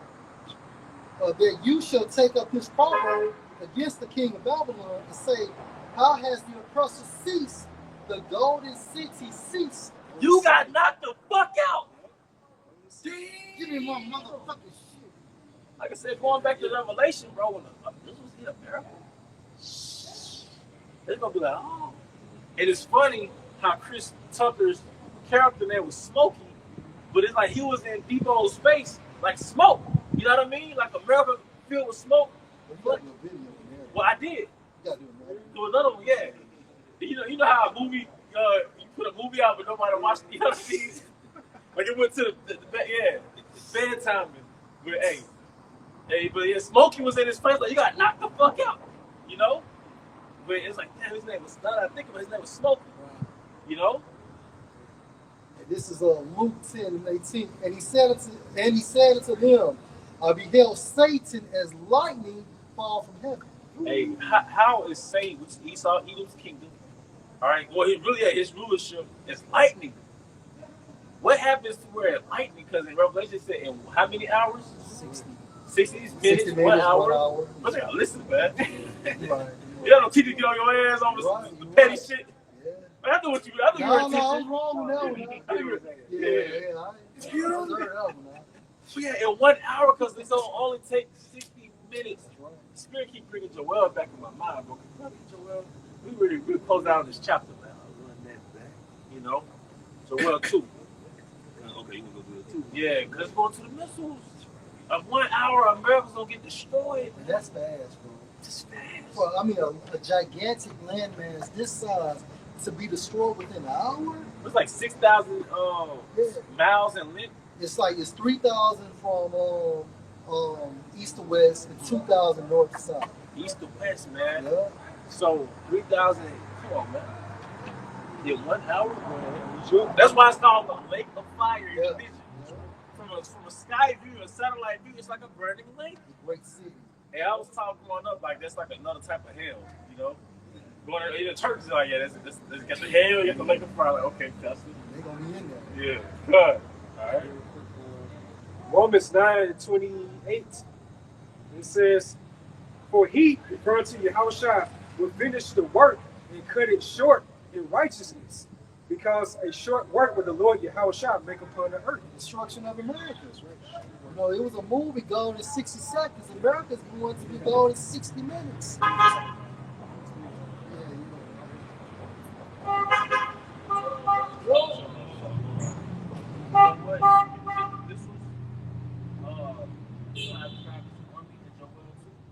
another brother get in 1 hour. So that great city in Babylon.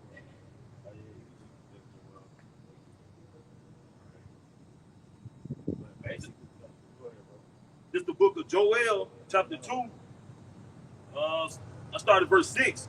Before their face, the people shall be much pain. All faces shall gather blackness. They shall run like mighty men. It's talking about the missiles in formation. They have their own trajectory, man.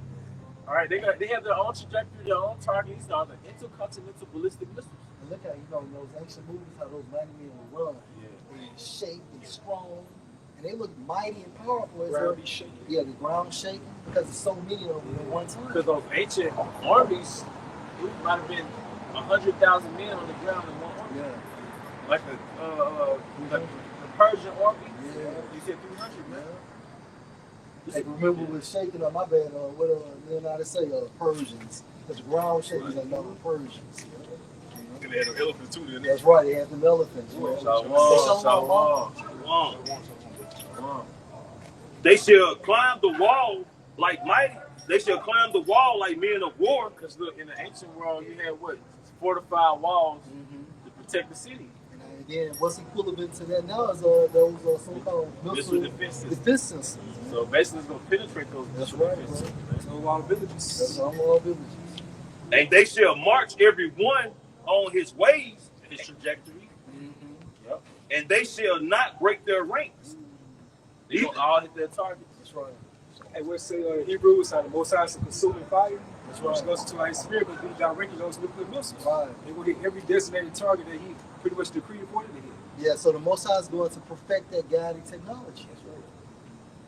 Verse 8, neither shall one trust another. They shall walk every one in his path. And when they fall upon the sword, they shall not be wounded. Meaning what? If it bumps into another, or even if a missile from America bumps into it, it's still going to keep on moving. They're not going to collide. They're not going to collide. Or deter from their path. Because the spirit of the Lord is going to be on these nuclear missiles. Guide them. Yeah. That's really the guiding technology. Verse 9, they shall run to and fro in the city. They shall run upon the wall. They shall climb upon the houses. They shall enter. And that's plainly talking about the missiles. You had somebody a while back saying how that's talking about men with spiritual power. It ain't talking about that, man. Well, in the original school, it was taught that. I don't know if it was King Masha, Saria, but they originally broke it down that way. Yeah. But the Spirit reveals like it revealed. Yeah, because that scripture is a direct link to the scripture in Revelation, man. Where it describes the missiles as an army. You know? And if you go into the same book, it tells you that these people will never be created again. You know? So that shows you that this only talk about this technology. It personified them. Yeah. It personified the missiles like an army.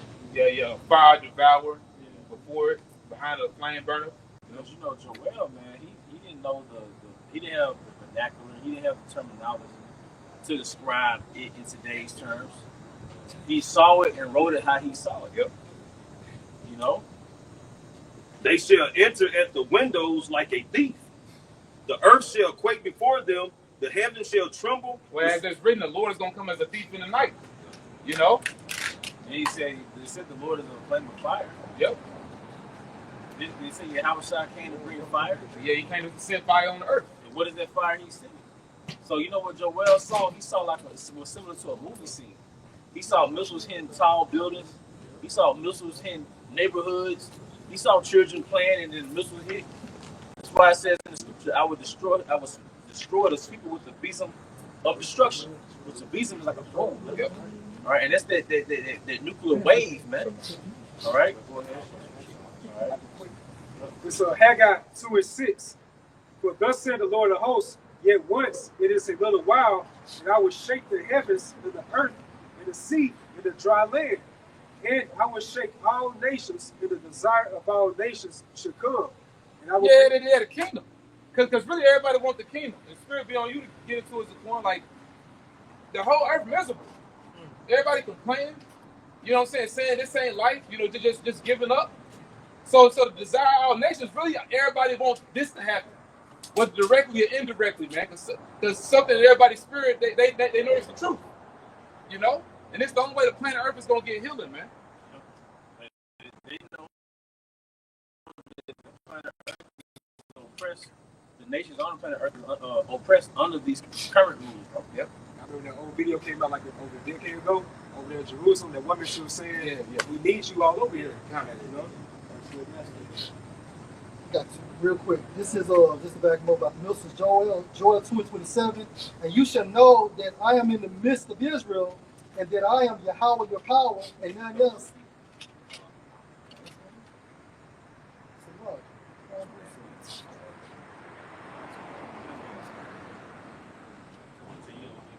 Back in the book of Joel, chapter 2, verse 10, the earth shall quake before them, the heavens shall tremble, the sun quake before them. The missiles hit the planet Earth, man. It tells you in the scriptures the earth shall reel to and fro like a drum, man. All right. The heavens shall tremble, the sun and the moon shall be dark, and the stars shall withdraw their shining. It's not that the spiritual world, heaven's going to tremble. It's just the result of the explosion, man. It said the heavens shall roll together, come together like a scroll. Yeah, man, that mushroom cloud, man. Verse 11, and the Lord Yahawah shall utter his voice before his army, for his count is very great, for he is strong that execute his word, for the day of the Lord Yahawah is great and very terrible, and who can abide it? And this was the prophets prophesied of from the beginning. My book was shot. Can I please go? Please. All right, the book of Revelation, chapter 6. Revelation chapter 6, verse 12. And I beheld when he had opened the sixth seal, and lo, there was a great earthquake, and the sun became black as sackcloth of hair, and the moon became as blood.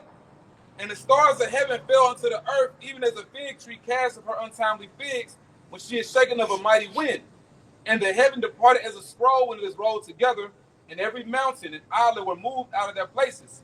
And the kings of the earth, and the great men, and the rich men, and the chief captains, and the mighty men, and every bondman and every free man hid themselves in the dens and in the rocks of the mountains, and said to the mountains and rocks, fall on us, and hide us from the face of him that sitteth upon the throne, and from the wrath of the Lamb, for the great day of his wrath is come, and who shall be able to stand?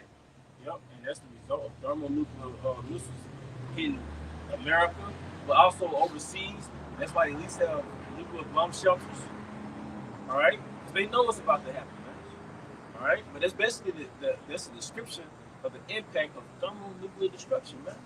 This is what the prophets prophesied of, and they all saw the vision. And it shows you how Shai is going to be present in that very same time. They say, you know, they want to hide from the Lord, you know? Hey, well, and then look, what happened with the towers? The towers basically exploded. That final form of a spirit was Yahawashi. So the crown and that long beard was the final form. Yeah, some part of the video on it. Yeah. So that's what started them in the Middle East. But it's the same narrative going from 9/11 all the way until now. You know, the nations of Esau had their plan to take down the Middle East nations. So now they on that last nation, Iran. It's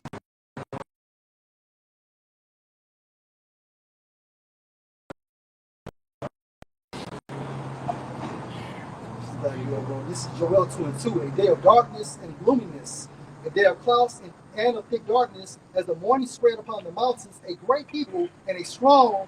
There has not been ever the like, neither shall be any more accurate. Can I add something? Yeah, bro. Because once these nuclear missiles are utilized, ain't gonna be any more of them. Right. That's gonna be it. It's not gonna be a need for them. Mm-hmm. You got it. Even to the years of many generations. It's like those little fireworks like those little things you drop on the ground and pop. Yeah. Pop, pop, pop. You can't reuse it. It's pop and pop. You know? All right. You guys, bro? You know, we'll make it the last one. Did you have anything, bro? Wait, come on. Bring it out. That's right. BJ playing catch up.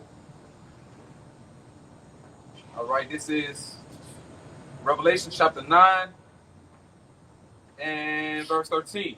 And the sixth angel. So what, bro? Read it for you. Break it down. Oh, come 9:13. bro. This Revelation 9 verse 13. And the sixth angel sounded, and I heard a voice from the four horns of the golden altar, which is before the Most High. Right, and it shows you that we're in that time now, because we're between the 6th and the 7th. You know, you got it, bro. Verse 14. Saying to the sixth angel, which had the trumpet, loose the four angels which are bound in the great river Euphrates. And that's happening now. You know, you got it, bro. And even when you think about the Euphrates, like it's drying up. Yep. And there's actually a symbol that it's like an imprint of the rock. What's the Tha? The Tha symbol is actually there. It's actually imprinted in that river. Yeah. Which means the end. That's it. You know. And all the alliances are falling together. This shows you that Esau walked into a trap with his last move. Because every alliance in prophecy is falling together exactly how the Lord said they would fall together, just based off this one move this nigga did, man. All the kings of the East are coming together now. Because they got to. Because now the Lord made to where these nations are survival mode. They can't be neutral in this shit. They got to get involved. And it's happening just like the scripture said. Mm-hmm. So like this, should I just read 15 and 16? That'll be it. Verse 15. And the four angels were loose, which were prepared for an hour in a day, in a month, in a year, for to slay the third part of men. Right, it's the destruction for Esau, Edom. They represent the third part of man. All right, the sons of the wicked, go ahead. And the number of the army of the horsemen were 200,000, and I heard the number of them. Right, and that's the point right there. That's a direct link to what's written in the book of the prophet Joel, which shows you all the prophets, you know, the servants of the Lord, the prophets, the apostles, they all saw the same thing, man. You know? Because then, look, an army of 200 million people. You know what I mean? Yeah. Showing you this, talking about missiles, man. You know? Because America ain't got but less than 400 million citizens. So, you know, it's more evident than something about the missiles. All right? And with that, we hope with edification. Once again, we want to give our honor and glory to Yahawah Bahashem Yahawashi Bahashem Yahawashi. We want to give double honors to our elder apostles and elder bishops. Great news from the well. Peace and blessings, health and wellness to the house of David elect. Abba. Shalom.